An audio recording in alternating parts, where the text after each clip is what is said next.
Mortgage ਦੇ ਨਾਲ ਸਾਡਾ ਸਾਰਿਆਂ ਦਾ ਵਾਹ ਪੈਂਦਾ, ਪਰ ਕਈ ਵਾਰੀ ਮੌਰਗੇਜ ਲੈਣ ਤੋਂ ਕਈ ਸਾਲ 10 15 ਸਾਲ ਬਾਅਦ ਵੀ ਇਹਦੇ ਸਾਰੇ ਨੁਕਤੇ ਸਮਝ ਨਹੀਂ ਆਉਂਦੇ ਵੀ ਅਸਲ ਦੇ ਵਿੱਚ ਹੈ ਕੀ। ਅੱਜ ਕੱਲ੍ਹ ਇੱਕ ਗੱਲ ਬਹੁਤ ਚਰਚਾ ਦੇ ਵਿੱਚ ਆ ਕਿ ਰੇਟ ਘਟੇ ਆ, ਕਿ ਬੈਂਕ ਆਫ ਕੈਨੇਡਾ ਨੇ ਇੰਟਰਸਟ ਰੇਟ ਬਹੁਤ ਘਟਾ ਦਿੱਤਾ। ਇਹਦੇ ਨਾਲ ਜਿਹੜਾ ਮੌਰਗੇਜ ਕਾਫੀ ਸਸਤੀ ਹੋ ਗਈ ਹੈ। ਉਹਨਾਂ ਨੇ ਜਿਹੜਾ ਬੈਂਚਮਾਰਕ ਰੇਟ ਆ 5 ਈਅਰ ਫਿਕਸ ਟਰਮ ਦਾ ਜੀ ਪਹਿਲਾਂ 5.19 ਹੁੰਦਾ ਸੀ, ਫਿਰ ਉਹ ਤੋਂ ਘਟਾ ਕੇ 4.94 ਕੀਤਾ ਜੀ, ਫਿਰ ਉਸ ਤੋਂ ਘਟਾ ਕੇ ਹੁਣ 4.79 ਕੀਤਾ। ਹੁਣ ਆਪਾਂ ਕਹਿ ਦਿੰਦੇ ਕਿ ਮੌਰਗੇਜ ਸਸਤੀ ਹੋ ਗਈ। ਦੇਖੋ ਉਹ ਜਿਹੜੀ ਬੈਂਚਮਾਰਕ ਹੈ ਉਹਦਾ ਕੁਆਲੀਫਿਕੇਸ਼ਨ ਦੇ ਨਾਲ ਮਤਲਬ ਹੈ। ਅੱਛਾ ਜੀ, ਜਦੋਂ ਕਿਸੇ ਨੇ ਵੀ ਮੌਰਗੇਜ ਲੈਣੀ ਆ ਤਾਂ ਉਹ ਕਿਸ ਰੇਟ ਤੇ ਕੁਆਲੀਫਾਈ ਕਰਨਾ। ਇਹਦਾ ਮਤਲਬ ਆ ਜਿਸ ਬੰਦੇ ਨੇ ਨਵੀਂ ਮੌਰਗੇਜ ਲੈਣੀ ਆ ਇਹਦਾ ਸੰਬੰਧ ਉਹਦੇ ਨਾਲ ਹੀ ਆ ਜਿਹੜੀ ਮੌਰਗੇਜ ਲੈ ਚੁੱਕਾ, ਉਹਦੇ ਨਾਲ ਕੋਈ ਲੈਣਾ ਦੇਣਾ ਨਹੀਂ। ਦੇਖੋ ਜੇ ਉਹਨੇ ਰੀਫਾਈਨਾਂਸ ਕਰਾਉਣੀ ਆ ਤਾਂ ਬਿਲਕੁਲ ਹੈਗਾ ਲੈਣਾ ਦੇਣਾ। ਜੇ ਉਹ ਪਹਿਲਾਂ ਲੈ ਚੁੱਕਿਆ, ਜੇ ਸਪੋਜ਼ ਕਿਸੇ ਨੇ ਕੋਈ 4 ਸਾਲ ਦੀ ਜਾਂ 3 ਸਾਲ ਦੀ ਟਰਮ ਅੱਜ ਤੋਂ ਮਹੀਨਾ ਪਹਿਲਾਂ ਲੈ ਲਈ ਜੀ, ਉਹਦੇ ਲਈ ਕੋਈ ਇਹਦੇ 'ਚ ਉਹ ਨਹੀਂ ਹੈਗਾ। ਤੁਸੀਂ ਇੱਕ ਸ਼ਬਦ ਵਰਤਿਆ ਰੀਫਾਈਨੈਂਸ। ਹਾਂਜੀ, ਜੇ ਉਹਨੇ ਜਿਹਨਾਂ ਨੇ ਮੌਰਗੇਜ ਲੈ ਲਈ ਹੈ, ਜੇ ਰੀਫਾਈਨੈਂਸ ਕਰਾਉਣਾ ਹੋਵੇ, ਰੀਫਾਈਨੈਂਸ ਦਾ ਕੀ ਮਤਲਬ? ਕਿਸੇ ਨੇ ਅੱਜ ਤੋਂ 5 ਸਾਲ ਪਹਿਲਾਂ 5 ਲੱਖ ਦੀ ਮੌਰਗੇਜ ਲਈ, 5 ਸਾਲ ਦੀ ਟਰਮ ਸੀ, ਉਹ ਅੱਜ ਪੂਰੀ ਹੋ ਗਈ ਟਰਮ, ਤੇ ਹੁਣ ਉਹ ਚਾਹੁੰਦਾ ਵੀ ਮੈਂ ਜੋ 5 ਸਾਲ ਪਹਿਲਾਂ ਕਰ ਲਿਆ ਸੀ ਉਹਦੀ ਵੈਲਿਊ ਵੀ ਵੱਧ ਗਈ ਤੇ ਮੇਰੀ ਇਨਕਮ ਵੀ ਵੱਧ ਗਈ ਤੇ ਮੈਂ ਹੋਰ ਕਿਤੇ ਜਾਂ ਰੀਇਨਵੈਸਟ ਕਰਨਾ ਜਾਂ ਮੈਨੂੰ ਕੋਈ ਐਮਰਜੈਂਸੀ ਫੰਡ ਕ੍ਰੀਏਟ ਕਰਨਾ, ਤਾਂ ਉਹਨੂੰ ਰੀਫਾਈਨਾਂਸ ਕਰਾ ਸਕਦਾ। ਰੀਫਾਈਨਾਂਸ ਜਦੋਂ ਕਰੂਗਾ ਤੇ ਇੱਕ ਤਾਂ ਉਹਨੂੰ ਅਮਾਊਂਟ ਜ਼ਿਆਦਾ ਮਿਲ ਜਾਏਗਾ ਜੇ ਉਹ ਕੁਆਲੀਫਾਈ ਕਰਦਾ। ਦੂਸਰਾ, ਪ੍ਰੈਜ਼ੈਂਟ ਸਿਨੈਰੀਓ ਦੇ ਵਿੱਚ ਜੋ ਉਹਦਾ ਰੇਟ ਹੈਗਾ, ਜੋ ਅੱਜ ਦਾ ਰੇਟ ਚੱਲਦਾ, ਤੁਹਾਨੂੰ ਉਹ ਰੇਟ ਦੇ ਵਿੱਚ ਫਾਇਦਾ ਹੋਊਗਾ। ਮੰਨ ਲਓ ਕਿਸੇ ਨੇ 5 ਸਾਲ ਦੀ ਟਰਮ ਲੈ ਲਈ, ਹਾਂਜੀ, ਸਾਲ ਹੋਇਆ ਉਹਨੂੰ ਇੱਕ ਲਈ ਨੂੰ, ਹਾਂਜੀ, ਹੁਣ ਰੇਟ ਘਟ ਗਿਆ, ਰਾਈਟ, ਇੰਟਰਸਟ ਰੇਟ ਪਹਿਲਾਂ ਉਹਨੇ 4.5 ਤੇ ਸੀਗਾ, ਹੁਣ ਮੰਨ ਲਓ 4 ਜਾਂ 3.5 ਹੋ ਗਿਆ। ਰਾਈਟ। ਕੀ ਉਹ ਟਰਮ ਦੇ ਵਿੱਚੋਂ ਕਹਿ ਸਕਦਾ ਵੀ ਮੈਨੂੰ ਰੀਫਾਈਨੈਂਸ ਕਰਕੇ ਦੇ? ਦੇਖੋ ਉਹਦੇ ਵਿੱਚ ਕੀ ਹੈ ਨਾ, ਜਦੋਂ ਤੁਸੀਂ ਟਰਮ ਤੋਂ ਮੈਚਿਓਰਿਟੀ ਤੋਂ ਪਹਿਲਾਂ ਕਿਸੇ ਵੀ ਮੌਰਗੇਜ ਨੂੰ ਤੋੜਦੇ ਹੋ ਤਾਂ ਉਹਦੀ ਪੈਨੈਲਿਟੀ ਹੁੰਦੀ। ਚੈਨਲ ਪੰਜਾਬੀ ਤੇ ਗਲੋਬਲ ਪੰਜਾਬ ਦੇਖ ਰਹੇ ਦਰਸ਼ਕਾਂ ਦਾ ਪ੍ਰੋਗਰਾਮ ਫਰੰਟ ਲਾਈਨ ਵਿੱਚ ਬਹੁਤ-ਬਹੁਤ ਸਵਾਗਤ। ਦੋਸਤੋ, ਹਾਜ਼ਰ ਅੱਜ ਇੱਕ ਵਿਸ਼ੇ ਦੇ ਉੱਤੇ ਗੱਲਬਾਤ ਕਰਨ ਦੇ ਲਈ, ਇੱਕ ਸ਼ਖਸੀਅਤ ਦੇ ਨਾਲ ਤੁਹਾਡੀ ਮੁਲਾਕਾਤ ਕਰਵਾਉਣ ਦੇ ਲਈ। ਅੱਜ ਅਸੀਂ ਬਹੁਤ ਹੀ ਮਹੱਤਵਪੂਰਨ ਵਿਸ਼ੇ ਦੇ ਉੱਤੇ ਗੱਲਬਾਤ ਕਰਨੀ ਹੈ, ਮੌਰਗੇਜ। ਮੌਰਗੇਜ ਦੇ ਨਾਲ ਸਾਡਾ ਸਾਰਿਆਂ ਦਾ ਵਾਹ ਪੈਂਦਾ, ਪਰ ਕਈ ਵਾਰੀ ਮੌਰਗੇਜ ਲੈਣ ਤੋਂ ਕਈ ਸਾਲ 10 15 ਸਾਲ ਬਾਅਦ ਵੀ ਇਹਦੇ ਸਾਰੇ ਨੁਕਤੇ ਸਮਝ ਨਹੀਂ ਆਉਂਦੇ ਵੀ ਅਸਲ ਦੇ ਵਿੱਚ ਹੈ ਕੀ। ਅੱਜ ਕੱਲ੍ਹ ਇੱਕ ਗੱਲ ਬਹੁਤ ਚਰਚਾ ਦੇ ਵਿੱਚ ਆ ਕਿ ਰੇਟ ਘਟੇ ਆ, ਕਿ ਬੈਂਕ ਆਫ ਕੈਨੇਡਾ ਨੇ ਇੰਟਰਸਟ ਰੇਟ ਬਹੁਤ ਘਟਾ ਦਿੱਤਾ। ਇਹਦੇ ਨਾਲ ਜਿਹੜਾ ਮੌਰਗੇਜ ਕਾਫੀ ਸਸਤੀ ਹੋ ਗਈ ਆ, ਮਤਲਬ ਜਿਹੜੀ ਤੁਹਾਡੀ ਪੇਮੈਂਟ ਸੀ ਉਹ ਘਟ ਗਈ ਹੈ, ਜਾਂ ਲਾਈਨ ਆਫ ਕ੍ਰੈਡਿਟ ਦਾ ਜਿਹੜਾ ਵਿਆਜ ਲੱਗਣਾ ਸੀ ਤੁਹਾਡੇ ਕਰਜ਼ੇ ਦੇ ਉੱਤੇ ਉਹ ਘਟ ਗਿਆ। ਅੱਜ ਅਸੀਂ ਇਹਦੇ ਬਾਰੇ ਜਿਹੜੀ ਗੱਲਬਾਤ ਕਰਨੀ ਚਾਹੁੰਦੇ ਹਾਂ ਕਿ ਇਹ ਵਿਆਜ ਘਟ ਗਿਆ ਤਾਂ ਕੀ ਸੱਚਮੁੱਚ ਘਟ ਗਿਆ ਤੇ ਕਿਹਨਾਂ ਲਈ ਘਟ ਗਿਆ। ਦੂਜੀ ਗੱਲ, ਮੌਰਗੇਜ ਸੰਬੰਧੀ ਬਹੁਤ ਸਾਰੇ ਸਾਡੇ ਸਵਾਲ ਹੁੰਦੇ ਆ ਵੀ ਹੁਣ ਅੱਜ ਕੱਲ੍ਹ ਮੌਰਗੇਜ ਲੈਣੀ ਇਸ ਸਮੇਂ ਦੇ ਵਿੱਚ ਸੌਖੀ ਆ ਜਾਂ ਪਹਿਲਾਂ ਨਾਲੋਂ ਔਖੀ ਆ, ਕਿਉਂਕਿ ਖਾਸ ਕਰ ਕੋਵਿਡ-19 ਦੇ ਵਿੱਚ, ਪੈਂਡੈਮਿਕ ਦੇ ਵਿੱਚ ਬਹੁਤ ਸਾਰੇ ਲੋਕਾਂ ਦੀਆਂ ਜਿਹੜੀਆਂ ਪੇਮੈਂਟਾਂ ਸੀਗੀਆਂ ਘਰਾਂ ਦੀਆਂ ਉਹ ਡਿਫਰ ਕਰ ਦਿੱਤੀਆਂ, ਜਾਂ ਦੂਜੀਆਂ ਕਿ ਅਜੇ ਤੁਸੀਂ ਇੰਨੇ ਚਿਰ ਤੱਕ ਕਿ ਨਾ ਦਿਓ। ਇਹਦੇ ਤੋਂ ਬਾਅਦ ਹੁਣ ਬੈਂਕ ਕੀ ਸੋਚਦੀ ਹੈ ਵੀ ਉਹਦੇ ਕੋਲ ਜਿਹੜੇ ਮੌਰਗੇਜ ਲੈਣ ਵਾਲੇ ਬੰਦੇ ਘਟ ਗਏ, ਗਾਹਕ ਘਟ ਗਏ, ਜਾਂ ਬੈਂਕ ਨੂੰ ਲੱਗਦਾ ਕਿ ਹੁਣ ਕਿਸੇ ਨਾ ਕਿਸੇ ਤਰ੍ਹਾਂ ਇਹ ਮਨੀ ਫਲੋ ਹੋਵੇ ਤੇ ਵੱਧ ਤੋਂ ਵੱਧ ਮੌਰਗੇਜ ਹੋਵੇ, ਜਾਂ ਉਹਨਾਂ ਨੂੰ ਲੱਗਦਾ ਵੀ ਇਸ ਵੇਲੇ ਪੈਂਡੈਮਿਕ ਆ, ਇਸ ਵੇਲੇ ਸਾਰੀਆਂ ਚੀਜ਼ਾਂ ਮਹਿੰਗੀਆਂ ਹੋ ਜਾਣੀਆਂ, ਅਨਸਰਟਨਟੀ ਆ ਇਹਦੇ ਵਿੱਚ, ਬੰਦੇ ਦਾ ਯਕੀਨ ਨਹੀਂ ਉਹ ਮੁੜੂਗਾ ਕਿ ਨਹੀਂ ਮੁੜੂਗਾ, ਇਹਨੂੰ ਸਖਤ ਕਰ ਦਿਓ।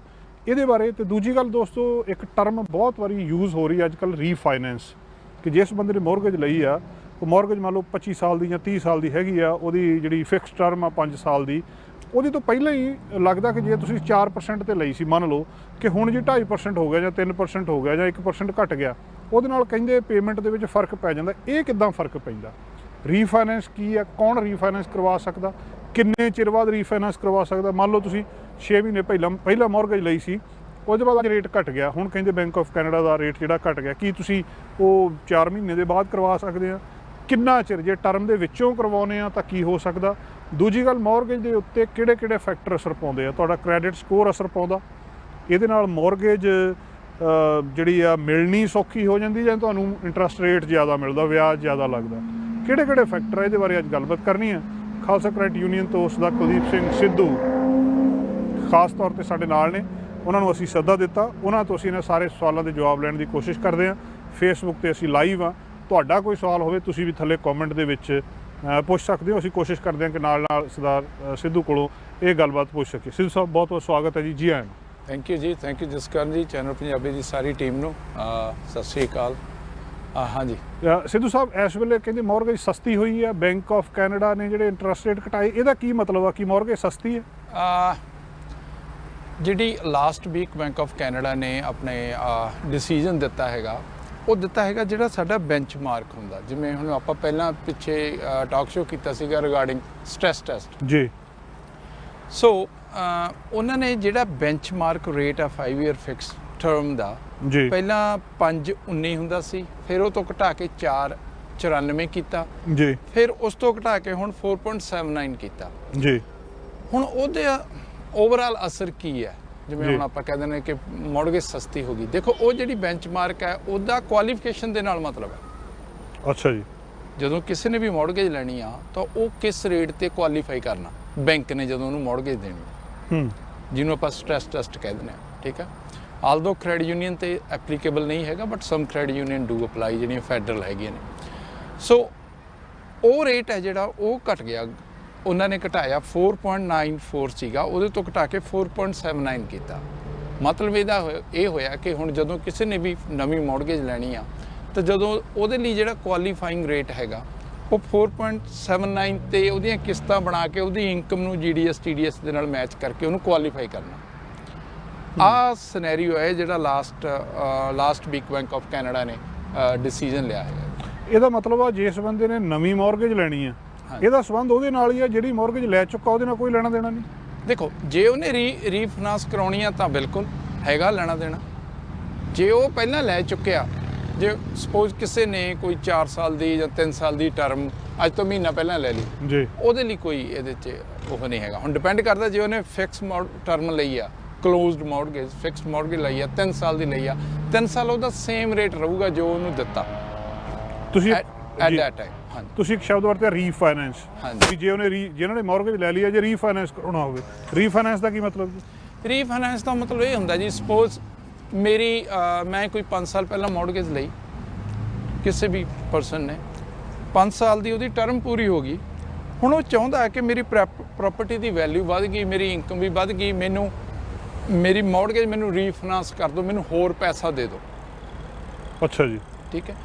ਕਿਸੇ ਨੇ ਅੱਜ ਤੋਂ 5 ਸਾਲ ਪਹਿਲਾਂ 5 ਲੱਖ ਦੀ ਮੌਰਗੇਜ ਲਈ, 5 ਸਾਲ ਦੀ ਟਰਮ ਸੀ, ਉਹ ਅੱਜ ਪੂਰੀ ਹੋ ਗਈ ਟਰਮ, ਤੇ ਹੁਣ ਉਹ ਚਾਹੁੰਦਾ ਵੀ ਮੈਂ ਜੋ 5 ਸਾਲ ਪਹਿਲਾਂ ਕਰ ਲਿਆ ਸੀ ਉਹਦੀ ਵੈਲਿਊ ਵੀ ਵੱਧ ਗਈ ਤੇ ਮੇਰੀ ਇਨਕਮ ਵੀ ਵੱਧ ਗਈ, ਤੇ ਮੈਂ ਹੋਰ ਕਿਤੇ ਜਾਂ ਰੀਇਨਵੈਸਟ ਕਰਨਾ ਜਾਂ ਮੈਨੂੰ ਕੋਈ ਐਮਰਜੈਂਸੀ ਫੰਡ ਕ੍ਰੀਏਟ ਕਰਨਾ, ਤਾਂ ਉਹਨੂੰ ਰੀਫਾਈਨਾਂਸ ਕਰਾ ਸਕਦਾ। ਰੀਫਾਈਨਾਂਸ ਜਦੋਂ ਕਰੂਗਾ ਤੇ ਇੱਕ ਤਾਂ ਉਹਨੂੰ ਅਮਾਊਂਟ ਜ਼ਿਆਦਾ ਮਿਲ ਜਾਏਗਾ ਜੇ ਉਹ ਕੁਆਲੀਫਾਈ ਕਰਦਾ। ਦੂਸਰਾ, ਪ੍ਰੈਜ਼ੈਂਟ ਸਿਨੈਰੀਓ ਦੇ ਵਿੱਚ ਜੋ ਉਹਦਾ ਰੇਟ ਹੈਗਾ, ਜੋ ਅੱਜ ਦਾ ਰੇਟ ਚੱਲਦਾ, ਤਾਂ ਉਹਨੂੰ ਉਹ ਰੇਟ ਦੇ ਵਿੱਚ ਫਾਇਦਾ ਹੋ ਜਾਊਗਾ। ਕਿਉਂਕਿ ਆਪਣਾ ਜਿਹੜਾ ਰੇਟ ਹੁੰਦਾ ਇੱਥੇ ਕੈਨੇਡਾ ਦੇ ਵਿੱਚ, ਇਹ ਟਰਮ ਦੇ ਨਾਲ ਰਿਲੇਟਡ ਹੁੰਦਾ ਵੀ ਕਿੰਨੇ ਚਿਰ ਲਈ ਤੁਸੀਂ ਟਰਮ ਲਈ ਹੈ।